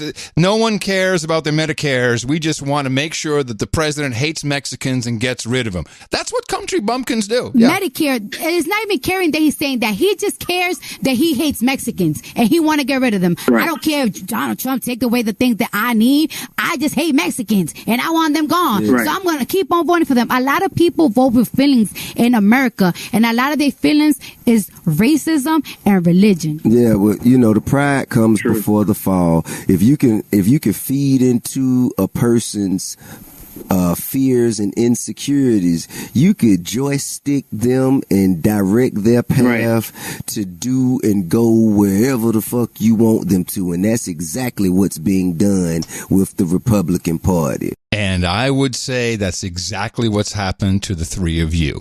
You have been sticked and moved and manipulated by the Democrat Party and by the mainstream media and the general political discourse of the M5M across all boundaries into being bigoted, racist dicks. And they have influence. This is not unimportant that this is happening. Well, that was the most depressing clip that you've played ever. I don't know. I think I had a dog dying clip that was more depressing. I don't think so. But holy mackerel. Yeah, that's an eye-opener. And this is, Cardi B is, she's top of her game right now in the entertainment world. Chance the Rapper is established. I mean, these are big names, and that's what they're feeding us? Yeah, it's in their music, too. You can count on that. Yeah. At least that's what they claim when they said that if you don't listen to hip hop, you won't have a clue. If you listen to hip hop, then it's even worse. Must be. With a lot of it. If they're writing it. So sorry to bum you out, but my mouth was aghast. Yeah, pretty bad. Well, talking about stuff that is, again, not being reported, which is one of the things we were discussing. Here's a couple of items I have that, again, is because of the Giuliani thing and Trump. We don't hear about this. I can't find anything about this in the mainstream. I got it on Democracy Now! Had it, of course. Mexican news. Okay. In Mexico, the Senate is slated to vote on legislation to legalize marijuana in the coming days. Nice. The bill's passage would mark a major shift away from the U.S.-backed drug war in Mexico, which has killed tens of thousands of people since it began in 2006. This is Mexican Senator Ricardo Monreal, a member of the Mexican President Andrés Manuel López Obrador's Morena party. La eliminación prohibicionista en el país es bueno. Eliminating prohibition in the country is good. I think the possibility of regulating consumption, the cultivation, commercialization is a good thing. Also, heeding towards industrial use is also good. I think that Mexico is prepared to take on such a position, on such trajectory. There are voices like that of the president, who has said there should be a national consultation, which is under consideration, which is pending, and which is under discussion. Okay, so it's not legal yet, or is it legal? I'm a little confused. No. It's going to be, though. It's pretty apparent that they're pushing for this, and maybe they're doing it to get more money out of us to stop them, but I'm not sure. No, I can't wait for Fox News and Tucker Carlson to... Oh, yeah, Tucker will be out there bitching about this. Bitch about it, yes. Huh. It was funny to see they showed a movie of a protest and everybody's smoking. It was pretty amusing. Yeah. Here's another story that no one's talking about, and this one's about entails Canada and another one of these Indian uprisings. This is Canada Mohawk issues. In Canada, a member of the Mohawk community in Ganassadage in southwestern Quebec has gone on a hunger strike amidst an escalating land struggle between the First Nations tribe and real estate developers. The residents are asking Canadian Prime Minister Justin Trudeau to implement a short-term moratorium on all development in their territory. Trudeau has promised reconciliation with Canada's First Nations. He's facing the possibility of being unseated in Canada's federal elections next week. This is Ellen Gabriel. Because the government has been ignoring us for many generations, but in particular with this government that promised that we would be the most important relationship in Canada, and it wasn't. So a hunger strike to provide some light to this complex issue that the people in Ganassadage, the Kanien'kehá:ka Mohawk people have been fighting for many, many generations. Oh, yeah. Well, Trudeau is supposed to be the big champion of this, and he just bails on it. This guy's done. President Obama on Twitter, quote, "I was proud to work with Justin Trudeau as president. He's a hardworking, effective leader who takes on big issues like climate change. The world needs his progressive leadership now, and I hope our neighbors to the north support him." He just came out and endorsed blackface-wearing Justin Trudeau. Wow. And still has said zero about Joe Biden. He hates Biden, apparently. No kidding. That's 2 Democracy Now! Clips in a row, and I'm kicking myself because neither of us caught the obvious gaffe on the previous episode, 1181. I did catch it. Well, we didn't mention it. We didn't talk about it. Here's the clip. You steamrolled me. Well, here's the clip. This is the black trans woman. This is from Democracy Now! Democratic presidential candidates attended a CNN-hosted town hall Thursday night.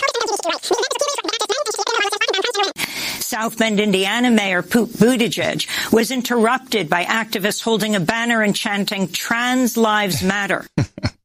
Yeah, Pete Buttigieg. I thought it was more poop. I don't know. You want to call it poop? He's poop? Play it again. I think I have the ISO. I have an ISO. Here we go. Pete Buttigieg. I think it's poop. Listen again. Say it again. Pete Buttigieg. One more time. Poop. Try it again. No, be quiet. Pete Buttigieg. Sounds like poop. Pete Buttigieg. It does sound like poop. Pete Buttigieg. Tastes like poop. Oh, it's poop. You're right. It's poop. Pete Buttigieg. Now, that's not our end of show ISO?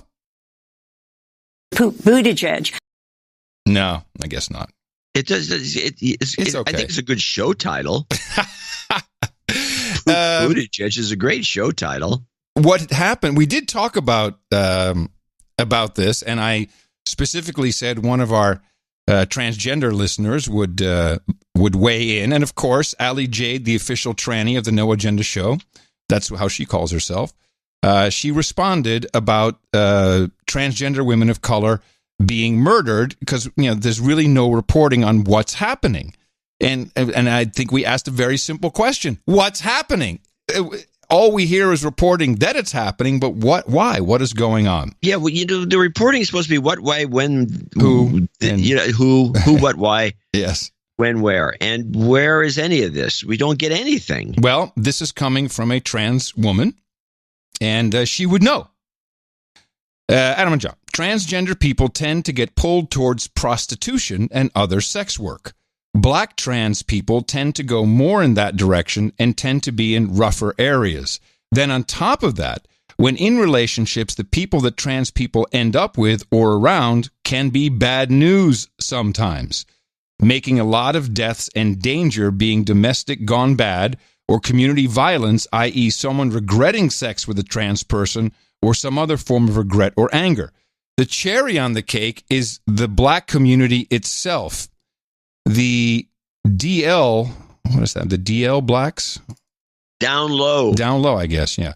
The DL blacks don't care for gay people and don't like trans either, but kind of a joke is a large percentage of black guys love to expletive trans chicks.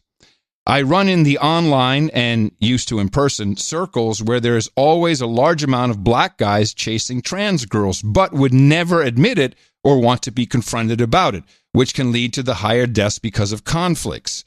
I am a lower middle class, just getting by American white trans. I live in a safe area. I have a long time career and I pass as a woman.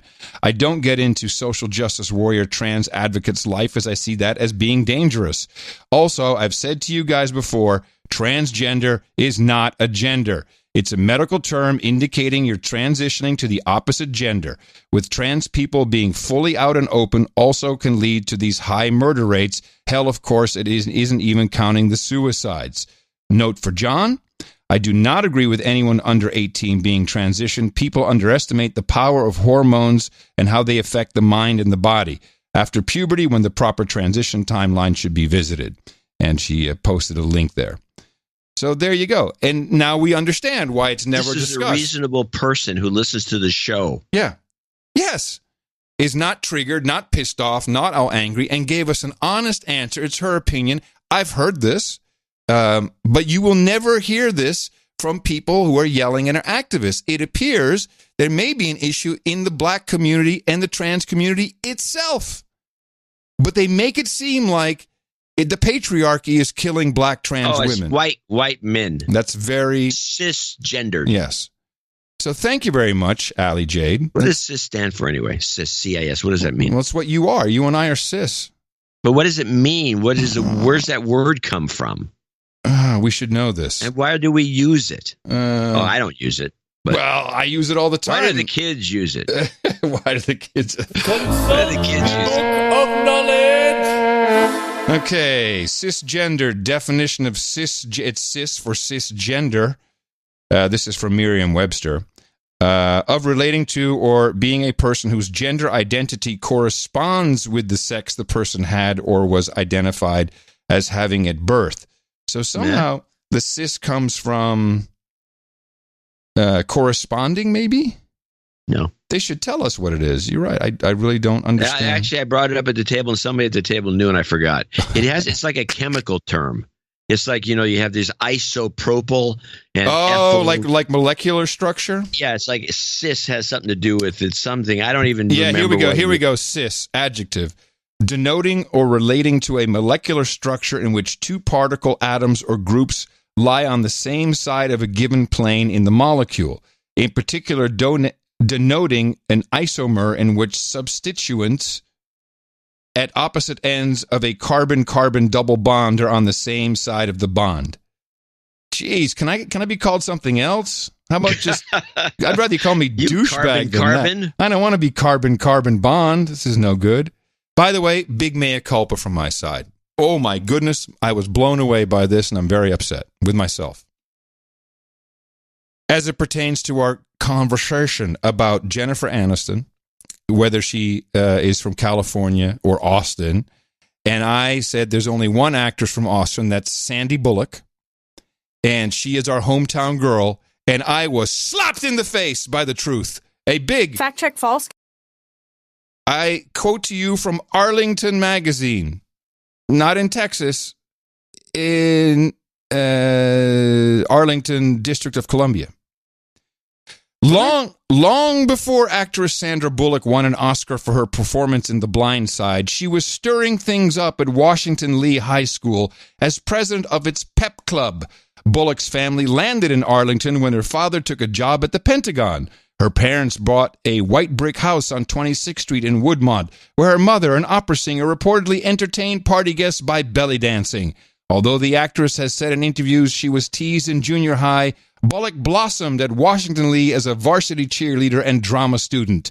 The future star was even voted class clown and funniest by her 1982 graduating class. She is zero Texan. She's just here for the taxes. Lack of taxes, which is smart, but oh my, she's not part of us. She's a spook. Born in the same hospital I was born in, Arlington Hospital, 3 months before me. Spook.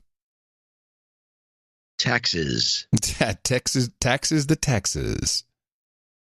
And I think this is an important clip we should play and discuss briefly as we kind of tore apart the whole China NBA thing on the last show, the TPP, how Obama was all in with Nike. Where was this going to lead? What was going to happen? Was King James going to say anything? Would LeBron come out and make a statement? And LeBron James came out, made a statement, possibly the shittiest statement he could have made ever. And here it is. We all talk about this freedom of speech. Yes, we all do have freedom of speech. But at times there are ramifications for the negative that can happen when you're not thinking about others and you're only thinking about yourself. So I don't believe, I don't want to get into a word or sentence feud with Daryl Morey, but I believe he wasn't educated on the situation at hand, and he spoke. And so many people could have been harmed, not only financially, but physically, emotionally, spiritually. So just be careful what we tweet and we say and what we do, even though, yes, we do have freedom of speech, but there can be a lot of negative that comes with that too. Now, I watched ESPN, I watched Fox Sports 1, I watched all the newscasts. Nowhere did I hear anyone deconstruct King James's statement to, hold on a second. First of all, he said Morey, the manager, was uneducated. No, he was the owner of the Houston Rockets. Uneducated, but he could have hurt people first on the list financially. Not about, hurt their feelings or anything. No, financially. Then it was actual bodily harm, mental, spiritual anguish. Yeah, but financial at the top of the list. I'm telling you, LeBron James is auditioning to be an owner because he's got what it takes, ladies and gentlemen. Douchebag who cares only about money and shut up about anything else. He'll be an owner soon. Watch. And I don't get the, it's been a foregone conclusion. He's the richest guy in sports. But I'm surprised he said anything about the uneducated comment. All he said was, I have sympathy for the people of Hong Kong. He didn't even really take uneducated. No, he was uneducated because he was you got to listen to what LeBron is saying, because LeBron is very educated. I'm going to tell you what. Okay, he's saying he's uneducated, but not as an idiot for saying anything about Hong Kong or about knowing anything about it. He's uneducated by the fact that he doesn't realize that just by saying anything whatsoever is going to cost me money. Yes, that's right. That's exactly right. It's despicable. It is pretty bad. I mean, how can you still watch the game? knowing that this is how they think. They don't give a shit about you. John, you're the big fan of the Warriors. Oh, Steph Curry. Oh, they don't care. They don't care about you. They do not care. I'm in a total agreement with this thinking. And I was watching the Twitters go on, and Chuck D is like totally involved defending LeBron. Really? Another guy. Get out of here, Chuck D. That's just so insulting. It's money grubbing. Shoot. I'm sorry. Damn it. I missed this on the trans segment. Can I just take it back to the trans segment, even though I closed it out? Okay. Here's the British Chief of Police. As you know, in the United Kingdom, misgendering someone is illegal. Today is International Pronouns Day, which is a day particularly important to people who identify as transgender or gender non-conforming. Being misgendered can have a huge impact on somebody and their personal well-being. It also can be used as a form of abuse for somebody, and that just isn't right. Today is about raising awareness, getting people to have conversations, and understanding why it is so important to understand the pronouns that somebody wishes to be used for them. Have a good day. Oh, have a good day. There you go. That's the police. You know, when I was a kid during the 60s, you'd have long hair because everybody did. Yeah. Late 60s, 70s in particular. And once in a while, you used to be gas station attendants, and you'd roll down your window and somebody say, "What can I do for you, ma'am?" You'd get that every so often because of your hair. Sure. Well, so I should be all upset about this, and I should sue them and call the cops? Because that was misgendered. Yeah. That's interesting because when I was a kid, I had long hair. This was 72. And, we had the Schwinn chopper bike, banana saddle. Then all of a sudden I moved to Holland and no one had my hair. And I got pestered a lot. And a lot of people said, "How about your daughter? What's your daughter doing?" I was misgendered throughout my entire youth. And I want some compensation. Reparations.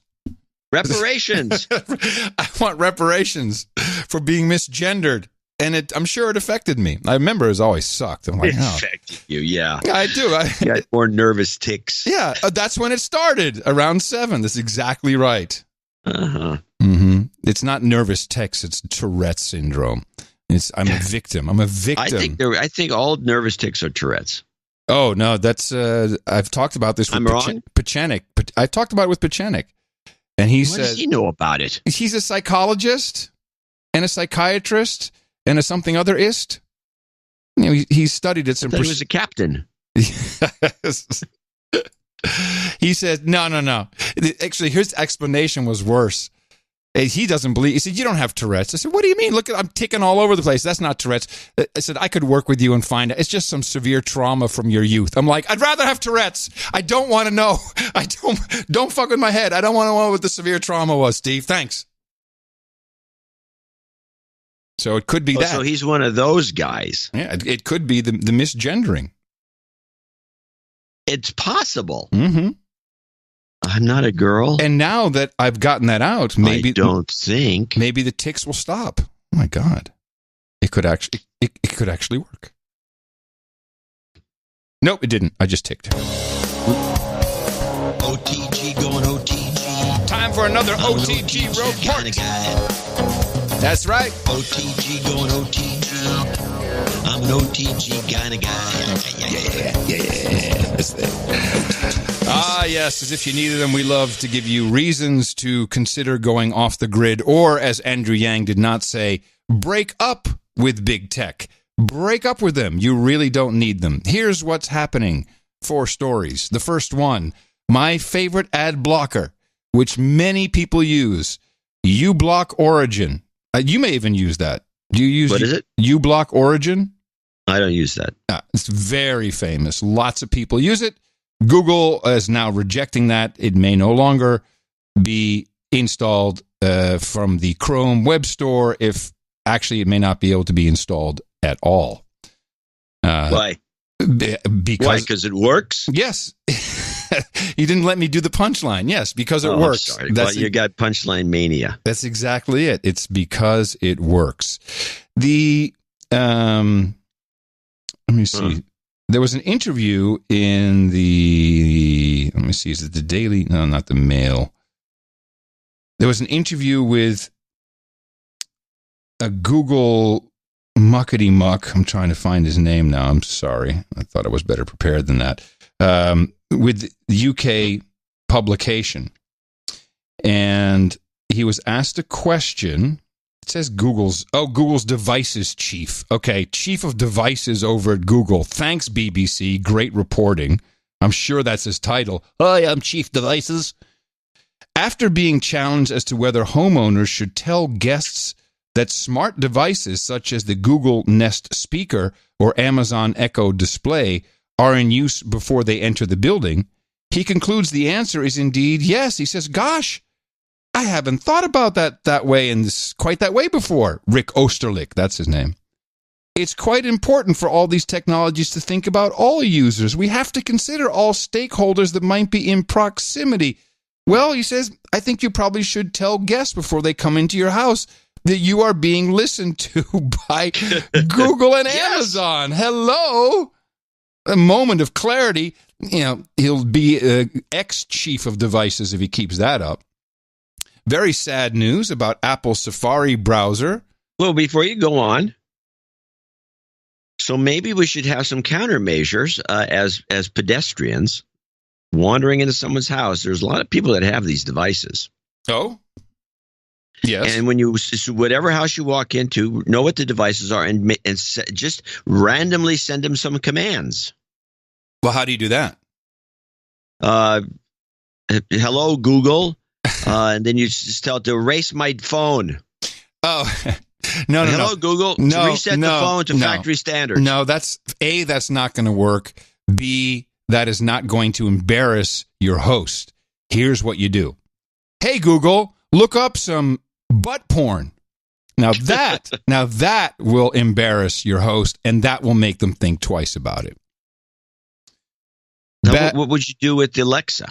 Hey, Alexa. How much is butt porn this week in the Amazon? You can just say horrible things. You should. You should. On iOS, and this is very disturbing. I've always thought, and I have more disturbing news really about Apple. I've always kind of considered Apple to be reasonably okay with privacy for their customers. You know, think about what they do and they don't want, and not send. They make a big deal of it for sure. They talk a big game. At least they try. I'm reading here from, I don't know what this article is.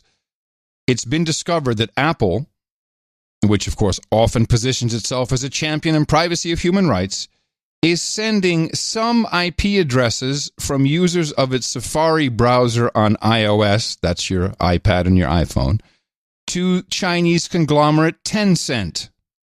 And Apple admits it does send some user IP addresses, i.e. where you are connected, your address of connection, which can tell you a lot about a person if their IP address stays consistent.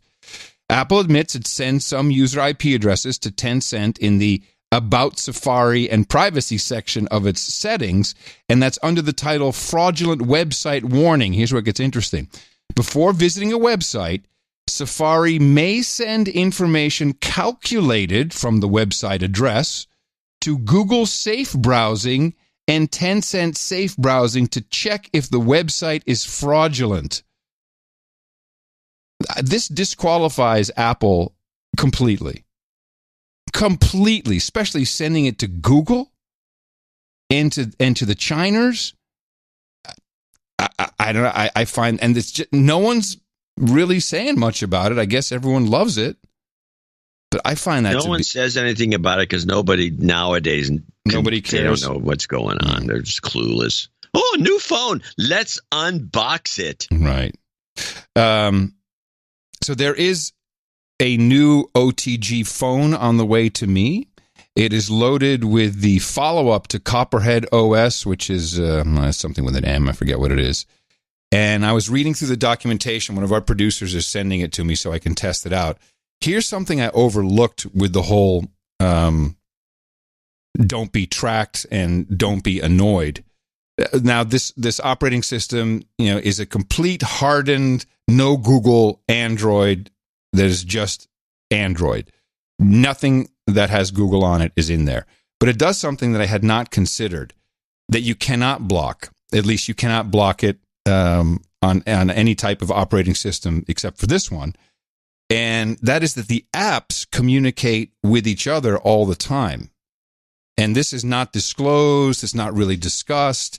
And so this operating system has network switches that you can determine by each individual app should you choose to use apps. But in general, it's a complete Google-free, hardened, lockdown. It changes your MAC address, so that's your physical network card address, randomly on every connection. Same for the cellular MAC address. So it does a lot of these things, and I'm going to be trying it out to see. I think it may be a very good replacement for my current hardened iPhone 5. And I'll be reporting on that. But I didn't even consider how much is going on under the hood, what these apps are talking to each other consistently and constantly. And so hopefully this will be something that you could load on your phone too. And it uses F-Droid for its application. So these are complete Google-free, all open source code available. I think they use K9 Mail as the mail client, and I've used that before. And that may be a good way to not be tracked. And, of course, because it's not an official operating system supported by a big company, nor are the apps, it'll be so shit to use you won't want to, which is the whole point. You don't want to use anything on your phone. Do it on your computer at home. That's fine. Don't let anybody track you. It's not healthy. And that's my OTG report for today. That's good enough. Yeah. All right. Well, my phone's off. It's in the drawer. Yeah, but when you turn it back on, it sends all that information over to Google and Tencent and who knows what else. Well, I'll load this new thing on there. I'm good with it. Yeah. You know, flash your ROM? Yeah. Well, I don't know. That's what you got. You got to flash the ROM to do it. I love to flash the ROM. Woo! Yes. Here's I got to say, this firing of this Ukrainian ambassador, the woman. This thing has been getting on my nerves because there's information that's being lost in the shuffle here. And here's one of the clip I have. This is Brooks of Brooks and Shield. The two guys in this particular episode, which was last Friday. The two of them went on. I agree with him. Oh, I agree with him. I agree with you. I agree with you more. They're like Chip and Dale, these two. Yeah.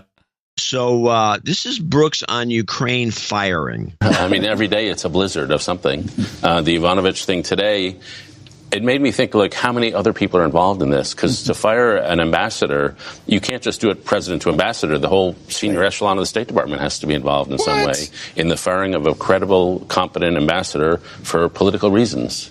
I mean, how often does that happen with no resignations? In a normal administration, you get a bunch of resignations if that would ever happen. Bullshit. Please.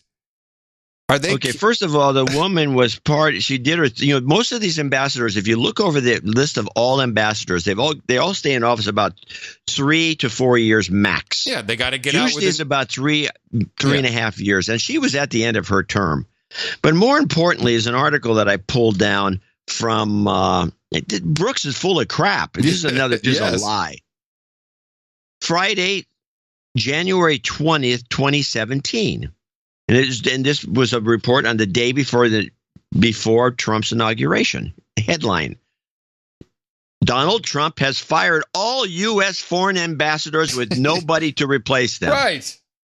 Yeah, the day before he got inaugurated, he fired all the ambassadors. And now the article, which is in the Independent UK publication, they bitch and moan about the fact that, well, this happens all the time, and they usually set these guys up for the 3 to 4 year period, so it's going to happen with the next guy when he gets in. And apparently everybody does this, but they usually have somebody in mind to fill the jobs. Normally, patronage. A big donor. Yeah, big donor goes here. A big donor goes there. Like one of the Barzoon, I think, was a guy who was England. He quit like a week before.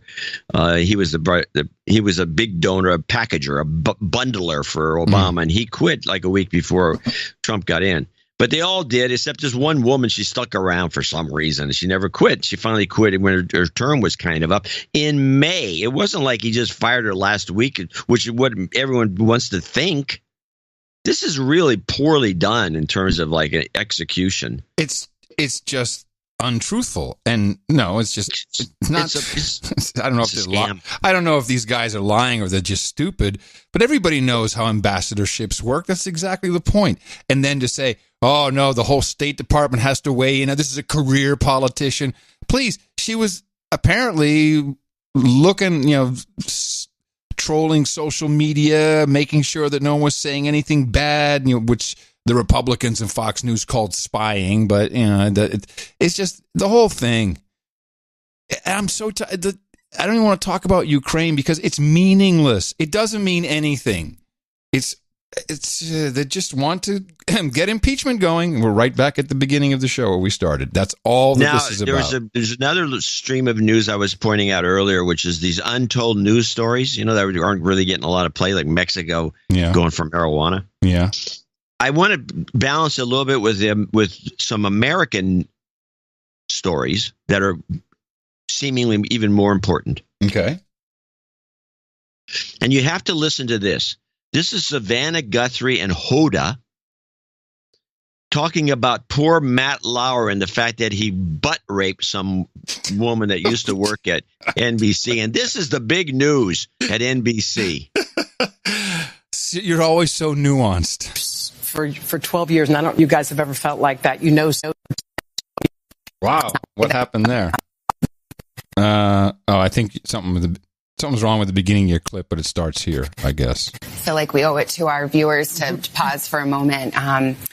This is shocking and appalling. And I honestly don't even know what to say about it. I want to say that I know it wasn't easy for our colleague Brooke to come forward then. It's not easy now. And we support her and any women who have come forward with claims. And it's just very painful for all of us at NBC and who are at the Today Show. And, it's very, very, very difficult. I'm looking at you and I'm having a weird moment that we were sitting here just like this 2 years ago. And truth be told, Savannah and I did a little prayer upstairs just before, just to sort of sort out what we were going to do. And I think it's like you feel like you've known someone for 12 years, and I don't know if you guys have ever felt like that. You know someone, you know them, you feel like you know them inside and out, and then all of a sudden, like, a door opens up, and it's a part of them you didn't know. And we don't know all the facts in all of this, but there are not allegations of an affair, there are allegations of a crime.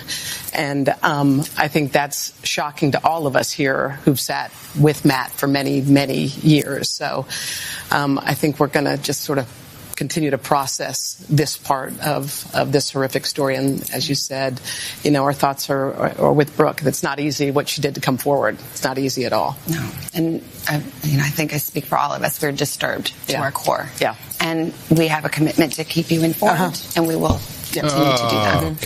Okay. If I may, first of all, they are pawns in this game. They're being told to focus entirely on Matt Lauer and not on the actual issue at hand. Last night, Megyn Kelly, I did not clip it, but she showed up for she's like half of the show, Tucker Carlson Tonight. By the way, Megyn Kelly, back to short hair, looks dynamite. And they even showed some old clips of her at, her daytime show at NBC. And she just looks, it's Megyn, she's like, wow, this is, and I think she's 48, almost 50, just fabulous, looks great, looks happy. And she's on the warpath. And what she's saying is, and this, of course, is only being discussed now because of Ronan Farrow's book, which I have not read. I have ordered it. Which busted open this rape, this story about this rape. But Megyn Kelly's issue, and I think it's a valid one, said, look, And that's exactly what she said. She said, look, many times. This happened at Fox with Roger Ailes, independent outside investigation. Happened over at NPR in the Me Too movement, independent outside investigation. Happened at PBS, independent, although rigged, outside investigation to get rid of Tavis Smiley. CBS, Les Moonves, Charlie, it's in your DNA. Rose. Charlie Rose, external investigation. NBC, internal investigation. Nothing to see here. It's all good. These women are going to be very, very, very upset when it turns out that they knew this too. NBC News knew about this. The bosses knew about it. They were covering up for Harvey Weinstein because they didn't want the lid to blow off of it, which, of course, was to protect their star anchor, Matt Lauer. NBC, not only should they be ashamed of themselves, they should start with their own investigation from outside the company. Have an independent person come in and then really say, okay, nothing to see here. I think this is just the tip of the iceberg. And it's much worse. And I bet these women were harassed by Matt Lauer or others as well. I'm sure they were. But this brings us to the Chris Hayes rant. Oh, brother, you got one of those too? Beautiful. Okay. Well, here Chris Hayes, this is, I think, a career killer, or should be. Yeah. But Chris Hayes decides that he's going to chime in on this. And first of all, he maybe thinks he can get away with, like, somehow he blames Trump a little bit. He comes up with some bullshit theme, but then he goes into it and he blames NBC for this cover up because I guess he was good pals with Ronan. After a single tweet in support of the Hong Kong protesters by a Houston Rockets executive, the NBA has scrambled to lock down any other signs of criticism of the Chinese government, hoping to preserve access to an extremely lucrative and growing market for the sport.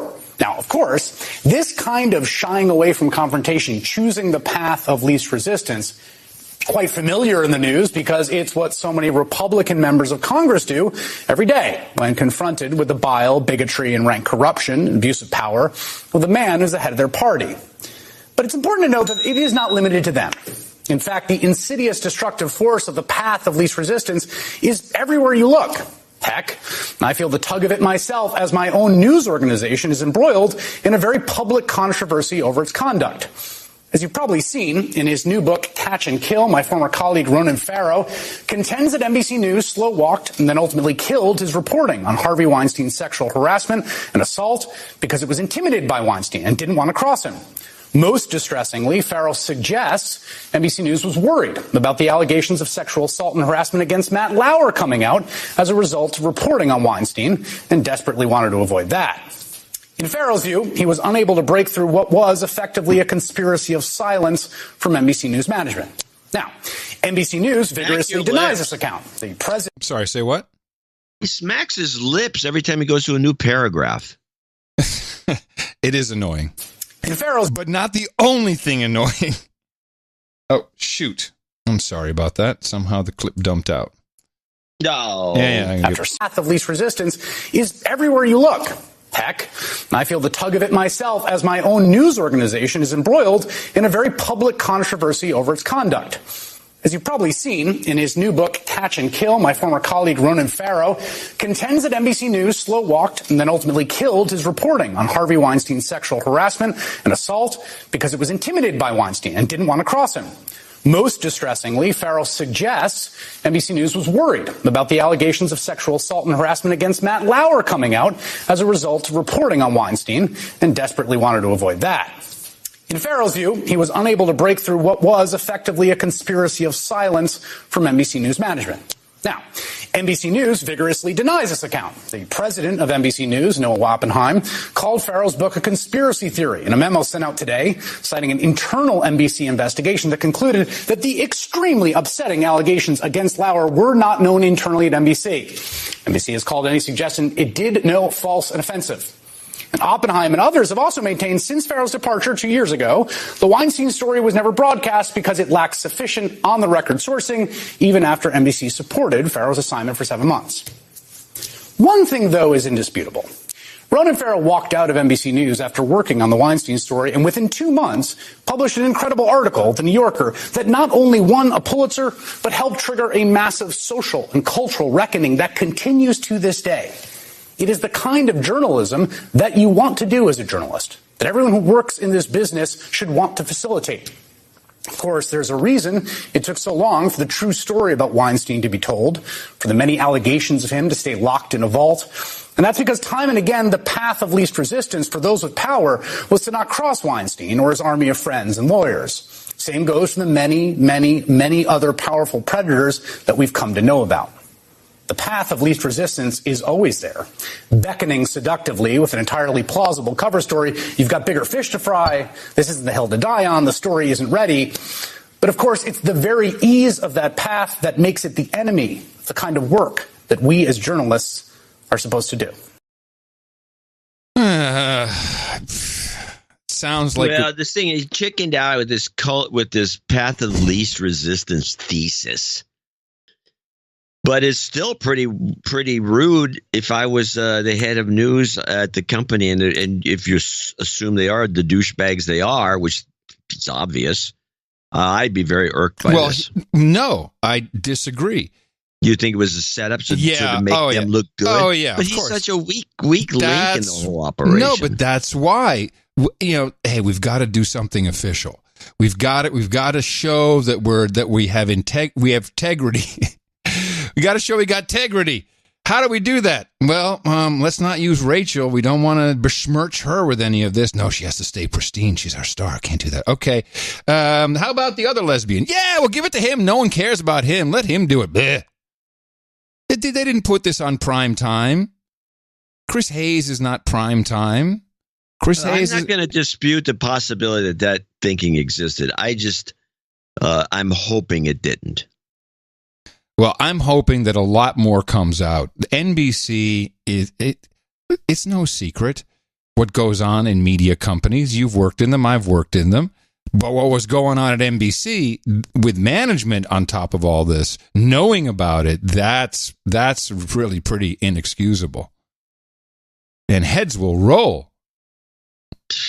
Yeah, you're right. Probably not. I'm going to show my support by donating to No Agenda. Imagine all the people who could do that. Oh yeah, that'd be fab. Yeah,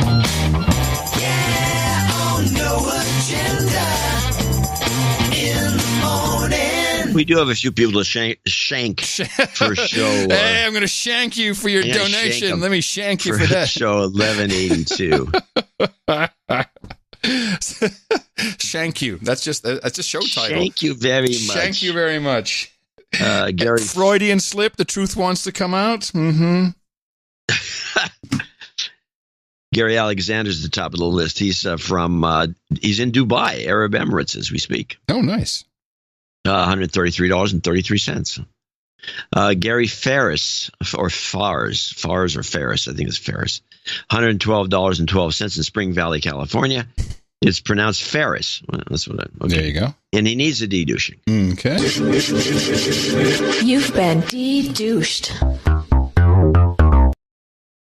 Lavender Blossoms at lavenderblossoms.something. Oh, what is Cal. Lavenderblossoms.org. Yes. .org in Northfield, Michigan. Send us $111.11. This is where you want to get all your CBD products. That's right. Thank you, Cal. Lavenderblossoms.org. Joseph Harrell in Moyock, North Carolina, 100. Jake Kenyon in Morayfield, Australia. And he has a note in the Morning Crackpot and Buzzkill with this donation of 100 USD, which is 10,000 in Aussie dollaroos. Actually, $154.47. Can you believe that? Yeah. 150. Okay. This will make me a knight of the best podcast in the universe. Accounting below, I'd like to be known as Sir Jake the IT Bogan, as I'm a dude named Ben and enjoy... Oh, it got cut off. Do you have anything else there? No, and I'm a dude named Ben and enjoy. That's what it says. Oh, man. Do you think he sent more? Let me just see. Kenyon. Let me see if I got anything from him in the email. You do have his title there. So that's I got his title, but I don't see any email from him. So maybe that was just it. Let me read. I'm a dude named Ben, and enjoy. Well, thank you, Jake. Could be. And we'll be looking forward to bringing you up to the round table in just minutes from now. Laura Wilson's on the list with $100, and she's got a birthday call out for Tim, and that'll be coming up. Brandon Foster, 75. Gust van Poppel. Gust van Poppel in Norway, 75. Also a birthday shout out. He's got a birthday shout out. There's another name I can't pronounce. Alkis Alfa. That's Alkis Alfas. Sounds like a Norwegian name. Yeah. Sure his first. It's his human resource, I guess. His first trip around the sun, October 14th. Maybe nice. He was just born. It's a new human resource. Yay. Jamie Christensen, $60.23. Jason Titbaum. Really? Oh, Titcomb. It says Titbomb, and then I look over, it says from Titcomb. that's Eric the Shill having fun with us. Could be. Or the truth wants to come out with Eric the Shill. Mm-hmm. 55, Cape Elizabeth, Maine. Dean Roker, 55.10. Matthew Grice, $50.50. And then which is also $73 Australian. Which is 73. So that's the Australian ham. That's right. Oh, that's VK3FNG. 73's KF5 ACC. John Holler in Missoula, Montana comes in with 50, and the following donors are all $50 donors. Not a big list of anybody today. Hopefully you guys can bring up the slack for the Sunday show. Michael Burlett in Odessa, Florida. Keith Yarborough, $50 from Austin, Texas, a friend of yours down the street. Chris Lewinsky in Sherwood Park, Alberta. He's been a Sir Chris Lewinsky for years. Yes. David Timmons in Oklahoma City, Oklahoma. He's got some sort of birthday thing. And it is going to Cassidy's knighthood. Let's see. This is for Cassidy Eastwood's knighthood for her birthday. I've donated $50 towards Cassidy's donation. Total 10/14/19, which is also her birthday. Okay, she is all about hitting people in the mouth, as I often have conversations with her about jumping others and hitting them in the mouth. She's a great planner. Speaking of which, she also has been pretty active in Oklahoma City meetups as well, which is awesome. Anyway, I feel like my $50 isn't enough, and I am poor, so could someone maybe help out and get this no agenda-ite closer to damehood, since my $50, along with her previous donations, puts her at $533.33. She is a great person, has a very good-sized amygdala. That's a nice way of saying something about a woman, isn't it? She's got a nice-sized amygdala. And deserves the seat at the table more than myself and many others. If nothing else, please send her a very happy birthday. I love the Dame Drive. It's nice. We're getting the dames on board. Dame Drive it is. Thank you, David. Very nice of you. Dame Drive. Dame Drive. Adam Morey continues with Middleton, Maryland, 50. John Camp in Antlers, Oklahoma. Joe DeRuin, which I'm sure is a knight. Sir Joe. Joel in Savannah, Georgia. Savannah, GA. Mm-hmm. Robert Drykeson in Oshkosh, Bagosh, Wisconsin, 50. Gerald Preston, 50. David Timmons in Oklahoma City, another Oklahoma City person. Well, wait a minute. He's on here twice for some unknown reason. Oh, no, I guess that was his 50 for himself and 50 for Cassidy. Okay, well then, yeah, good enough. And also Scott Lavender, another Lavender guy. Montgomery, Texas. He's down by you. And last but not least, Brad Taylor in Duval, Washington. I want to thank all these folks for supporting the show and producing Show 1181. And we have another show coming up on Sunday. Don't forget us. Yeah. Well, instead of that, I'd say remember us. That might stick a little longer. But yes, please do. And thank you to the people who supported us today. Short list. Luckily, we had a great executive producership come in, Insta Dame, Insta Night. We do hope that you consider our value for value proposition. You listened to us for a couple hours. Did you get anything out of it? What could you have spent your time on? What would that have cost? What is your time worth to you? That's all we ask. For some, it's a couple pennies. For some, it's a couple dollars. For some, it's 10. Whatever it is, that's what we want you to do in returning the value. It's our value for value system. You can find out more at Dvorak.org/value. /NA. Yes, some karmas are requested in our Dame Drive. Jobs, jobs, jobs, and jobs. Let's vote for jobs. You've got karma. There is nothing like a day. Nothing.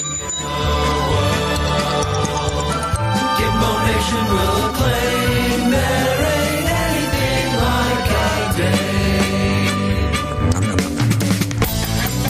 It's a birthday on No Agenda. Yes. Today being the 17th of October, 2019, we do have a few people on the birthday list to congratulate. Laura Wilson says happy birthday to Tim White in Lee's Summit, Missouri. He turned 50 on the 14th of October. Gust Van Poppel says happy birthday to Alkis Alphas, also celebrated on the 14th. And David Timmons says happy birthday to Cassidy Eastwood of Oklahoma City. We say happy birthday from everybody here at the best podcast in the universe. No Agenda Meetup. It's like a party. Yes, on the meetup list, we're going to run through it real quick. We've got quite a lot. We have this coming Saturday, San Antonio October meetup, 5:30. That'll be Andrew White organizing that. Also on the 19th, Santa Fe, New Mexico at 2 o'clock with Dame Heather of the Lost Boys. She says, meet at the Baker Room. Saturday, Atlanta, Georgia, local 404 at 3:33 Eastern Daylight Time. Hudson Grill. Alicia Caranos is your host. Saturday, Orlando, 7 o'clock Eastern Daylight Time. Rock and Brews on South Saramon Boulevard, just north of Orlando International Airport. Brandon E. is your contact there. Brand new to the list for the 20th of November, Michigan Local 1, Gunpowder Get Together, number 3, and that'll be at 1 p.m. Eastern Daylight Time. Gunpowder Get Together, the only No Agenda meetup where triggering is mandatory. I guess they're going shooting. Nice. That's very nice.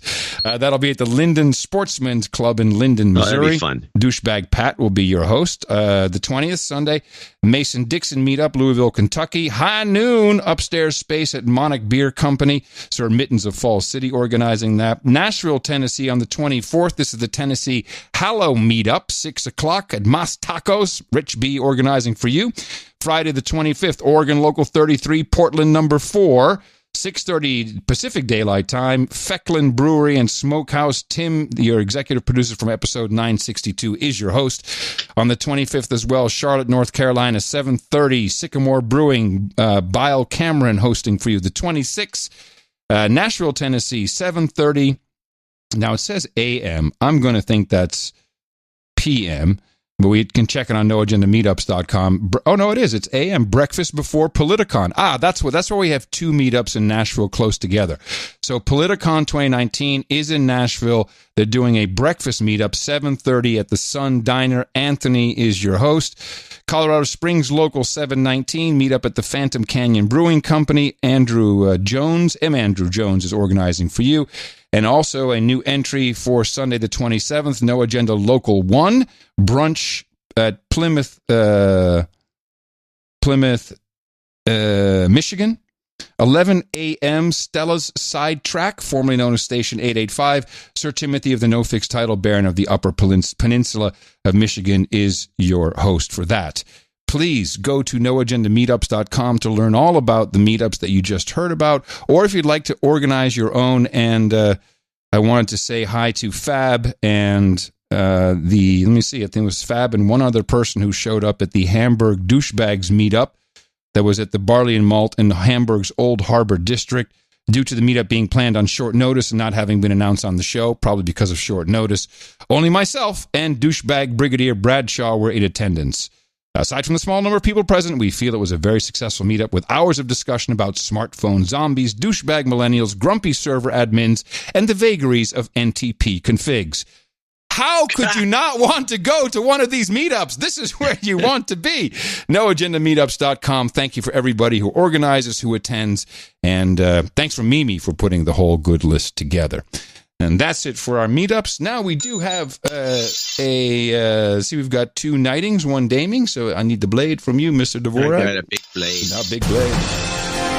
Up on the podium, Jacob Hopper, Corey Stringer, and Jake Kenyon. All 3 of you have reached that pinnacle. It is the round table, the No Agenda Knights and Dames. This is due to your contributions to the show in the amount of $1,000 or more, and I am very proud to pronounce to Kate the Sir Jacob, Guardian of the Limburg Coast, Dame Corey, Lady of Ten Bohm, and Sir Jake, the IT Bogan. For you, we have the requisite nourishment at the round table of Hookers and Blow, Rent Boys and Chardonnay, blote billetjes in het gras stampelt, vitamin E vapes and vodka. Vodka and vanilla, Parliaments and pale ale, organic macaroni and plasticizers, ginger ale and gerbils, and of course, mutton and mead. I love that cough button. You can go to No Agenda Nation.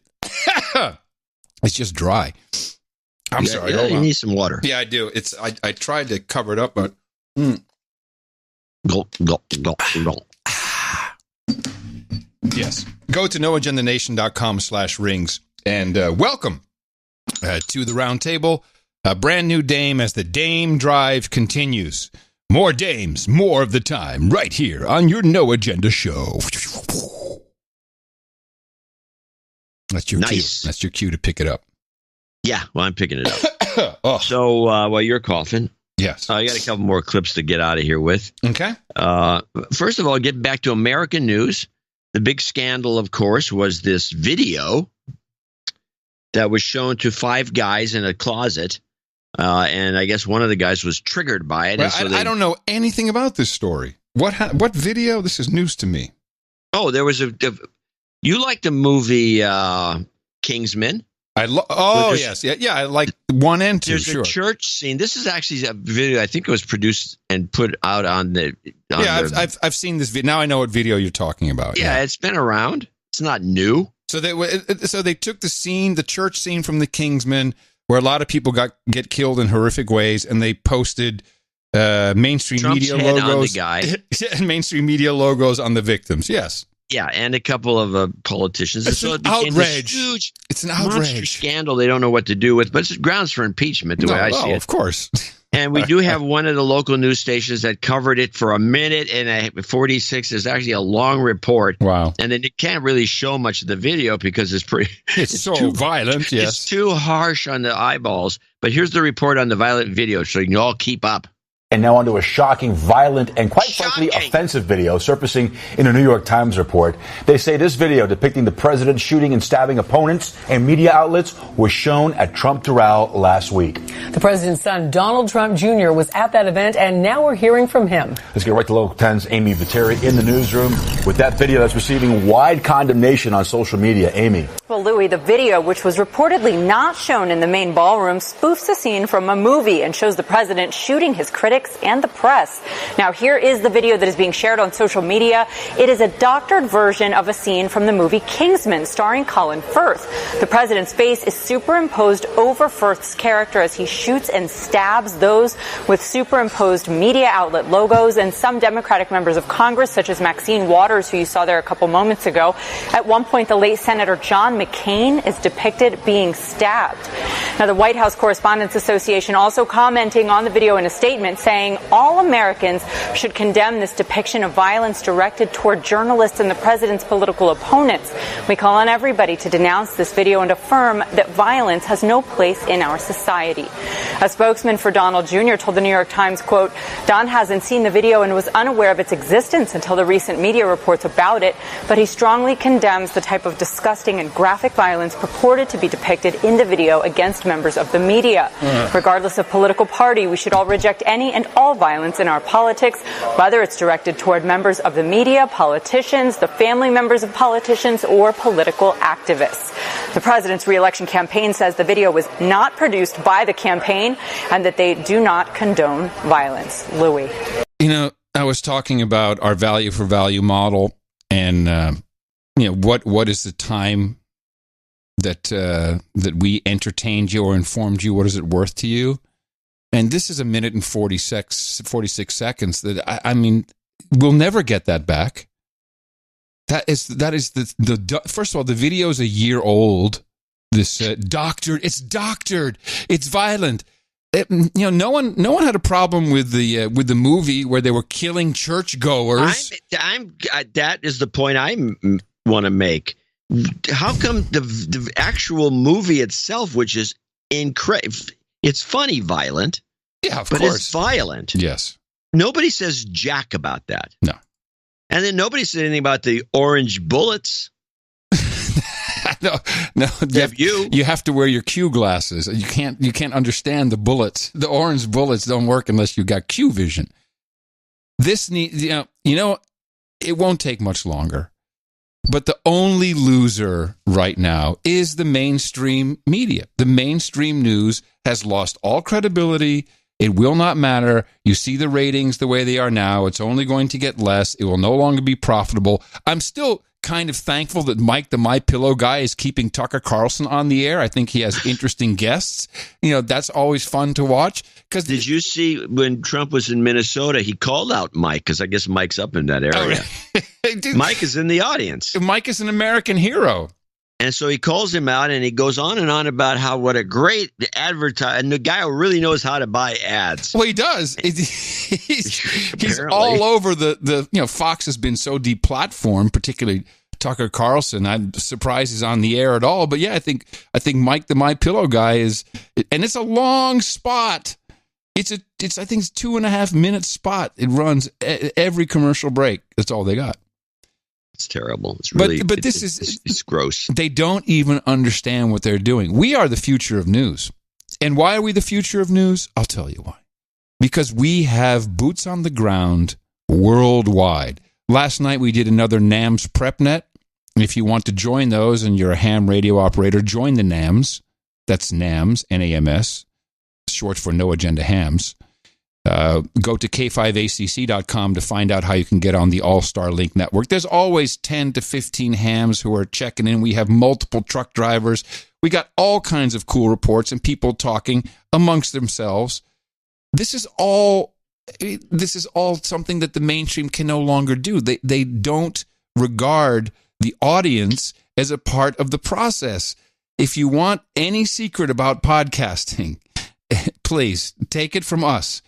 You want to involve your audience, and don't use words like engagement, interactive. No, we have producers, thousands of them. They happen to be the people who listen. They have a stake in the game. This is their show. They finance it. They produce it. They help with stories. They help with background, with information, lots of expertise. That's what the mainstream is losing out on. And they're going to, there's just a big circle jerk everywhere. There's mainstream, certainly mainstream news. And it's going to end. It will eventually just go away, and they'll be going like, what happened? I don't understand. We should get some subsidies or something. Something's not good. Oh, that's with it. Right. That's what's going to happen. That's what happens in Canada right now. They're pushing for subsidies because they can't carry the load. Did you see...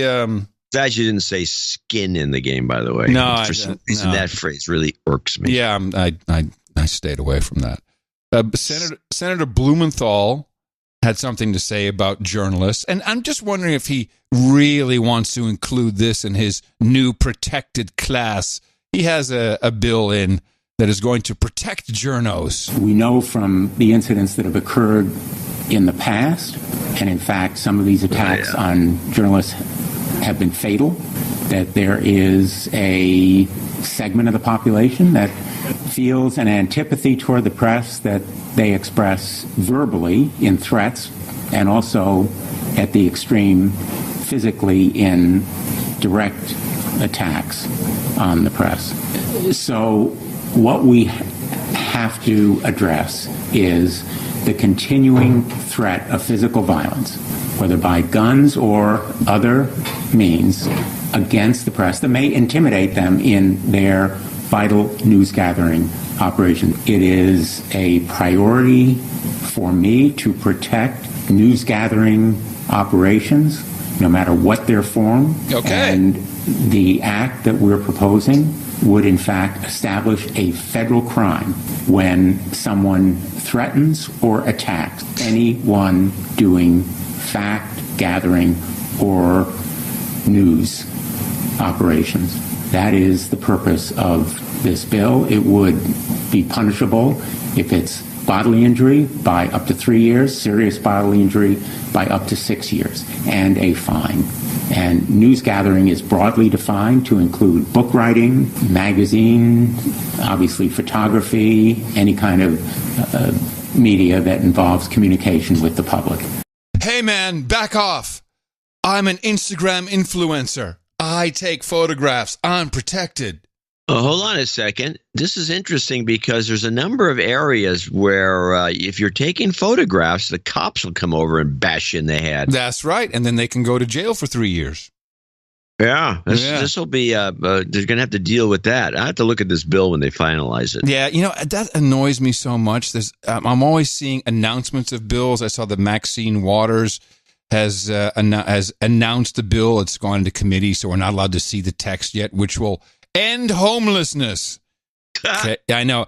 Speaking of which, and this will be my last for today, we have another big meeting here in the hamlet of Austin, Texas. We pretend to be a big-ass city, but we're really just a bunch of country bumpkins here in the hamlet, and with a lot of libjos running around.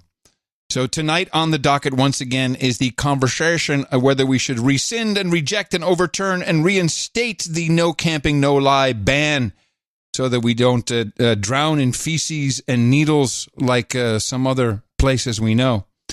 This has to happen before November 1st. Otherwise, the governor of Texas has said, "Oh, come in." In fact, it was a big story last night. Governor Greg Abbott says he is not bluffing. He says if the city doesn't reverse course, major state agencies will move into Austin November 1st to clean up areas of town where homeless people camp.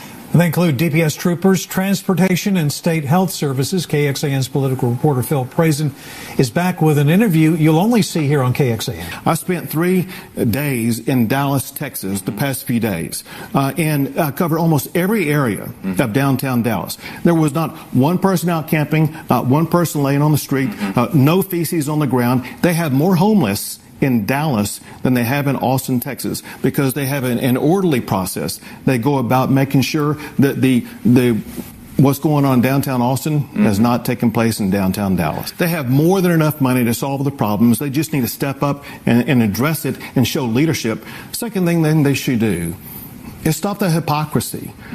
Why do they set one rule for the homeless to be able to roam around any place they want to, but they say, oh, no, not at City Hall? If they really care about the homeless, the first thing the city of Austin should do is to say the City Hall is the place you should come to. Lie around City Hall, come inside as opposed to being exposed to the heat or the cold outside. Come inside City Hall. You need access to running water? Come inside City Hall. Use our water, use our plumbing, sleep in our parking garage. Austin needs to stop the hypocrisy. Them's fighting words. Yeah, them's fighting words from Governor Abbott. I think there's another piece of evidence that came across my desk from our producers that disturbs me a bit, as this may be what's going on in Austin. It may only be specific to Austin. So while all this is playing out, while we have the only solution to the homelessness problem, according to the City Council, our leaders, as we call them in Austin, our leaders. Oh, Leader Adler, please tell me, is to build more affordable housing. We have a vote coming up on voting day, election day. I don't think we're voting, or I won't vote for any officials, but we do have a proposition. And there's one thing that's been on. I've seen it on the ballot at least 3 years. I can see this coming. Go on. It's called Code Next. And Code Next is a complete, it's failed 2 previous years, but now I see the signs in the yards again. Code Next, we need Code Next. And it sounds kind of cool. Shit, I don't want Code Next. Code Next is a complete rezoning, redistricting plan for the city of Austin. Here's the troubling part. So they say we don't have enough middle housing, whatever that means. So I guess you've got the downtown, you have kind of in the center, you've got your apartment buildings and your condos, and then you move out. And on the edges, way on the edges, you've got single-family homes, and in the middle, you've got all this other stuff. And the zoning had already been changed, as I think we've talked about when the keeper and I were looking for a house. You'd find that there's a rezoning has already taken place in Austin where you can put 2 homes in their own little mini homeowners association, so they're connected by one wall or maybe a common roof or a garage. And so then you can build 2 homes on a lot intended for a single home. Code Next actually would make single-family home lots a thing of history in Austin.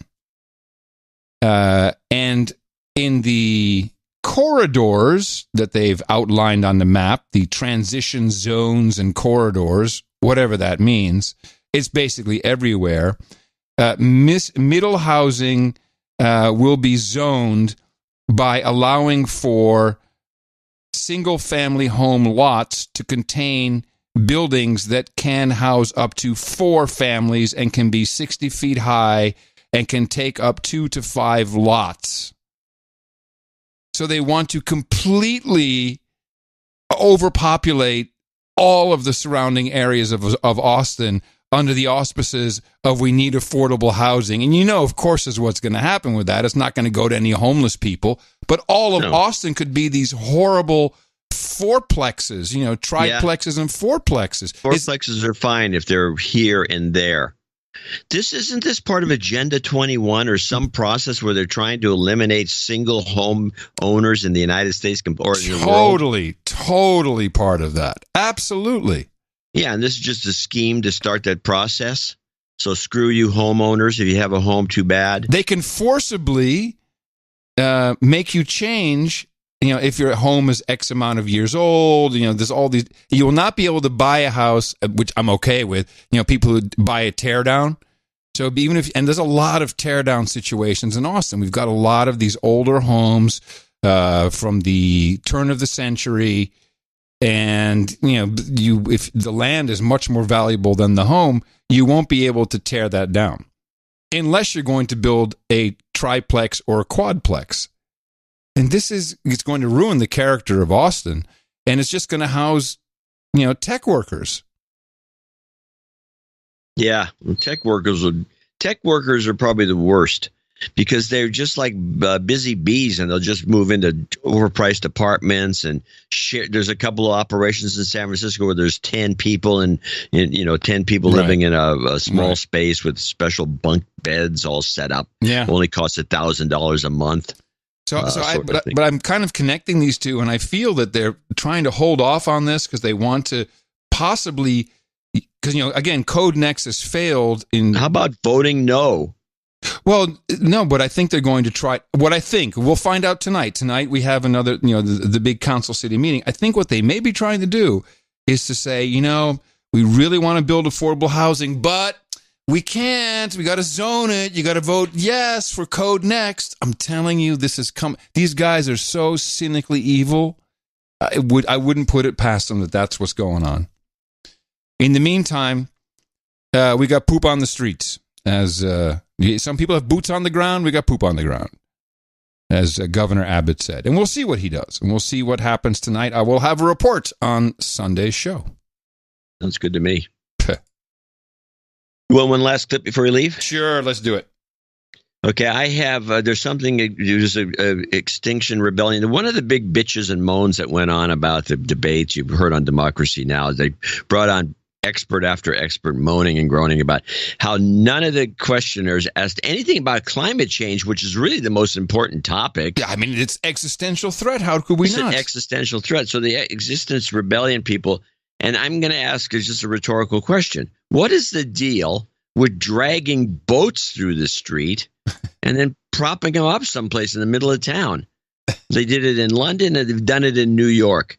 And so I have this is the XR protest in New York City with a person, a young woman who goes on and on about how she's going to die. Protesters were arrested Thursday after shutting down an intersection in the heart of Times Square as part of a climate action organized by Extinction Rebellion. My name is Isabel. I'm a student at NYU, and I'm incredibly scared at the state of our world. And we're in the middle of a sixth mass extinction, and we have to act now. Clearly, just posting on Facebook and tweeting about it is not creating any change. And the only way to create change is to stop business as usual, so that leaders listen and create policies and Green New Deals. Did she say Green New Deals, plural? Need more than one Green New Deal? Yeah, Green New Deals. She did use plural. Oh, nice. And we're all going to die. And she's at NYU. I mean, what are the students being taught at the colleges today? Well, this morning I saw some video from London.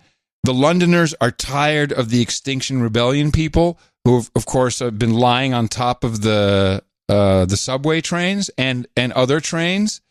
Now the public has taken over. They're ripping these people down. It's beautiful to watch. And the crowd is just cheering. Like, yeah, get off of there, you morons. Because they're holding up traffic. Like, you die on your own time with your Extinction Rebellion. Whew. So much to deconstruct. But don't worry. Because of this program, which is your production, your amygdala... We'll keep doing it. And your amygdala stays healthy insides. And we shall return on Sunday with another edition of the best podcast in the universe. It's right there in the Mueller Report. If you don't believe me, go ahead and take a look. Just read it. I think it was also mentioned in the Ukraine transcript. Could be. Yeah. I don't know. No one read it, so why would we know?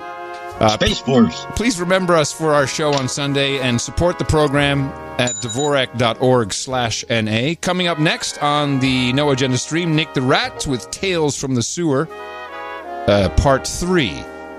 And coming to you from Opportunity Zone 33 here on the frontier of Austin, Texas. In the morning, everybody, I'm Adam Curry. And from Northern Silicon Valley, where we say, go Brexit, I'm John C. Dvorak. Special thanks to Tom Starkweather, Jesse Coy Nelson, and Lee O. LePuke for our end-of-show mixes. Until Sunday, everybody. Until then, adios, mofos! And such.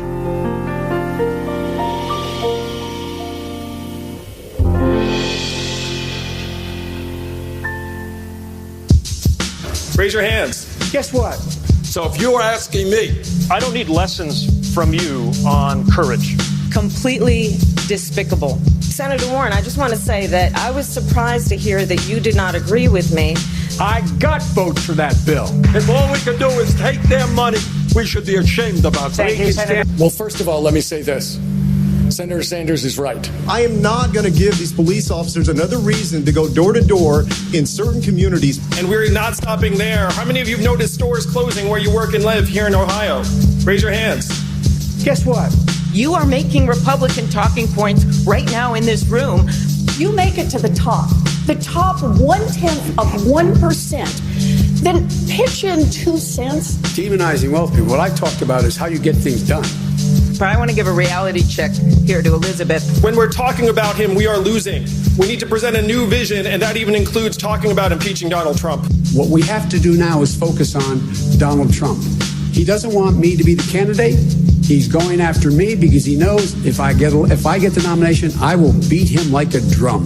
Well, we heard it tonight. A yes or no question that didn't get a yes or no answer. That's a mischaracterization. Anderson, I've got to answer this. I'm going to say something that is probably going to offend some people here, but... Start the music. Don't go there. Woohoo! Yeah! Bingo. Bingo. Bing, bing, bing, bing, bing. You should Google it. Bing it, in your case. Hey. Bing it, baby. The Bing. Oh, the Bings. Google doesn't show that. I should use Bing from now on. You should Bing that real quick. Let me Bing it. Yeah, Bing it. I gotta check this piece of crap out. It's a scam. Abuse me. I should use Bing. Let me switch to Bing. Bing, my. Boing. Switching to Bing. Switching to Bing. Switching to Bing. Stand by. Switching to Bing. Switching to Bing. I'm really switching to Bing. I'm going to Bing it, baby. Bing it. That was some weird shit.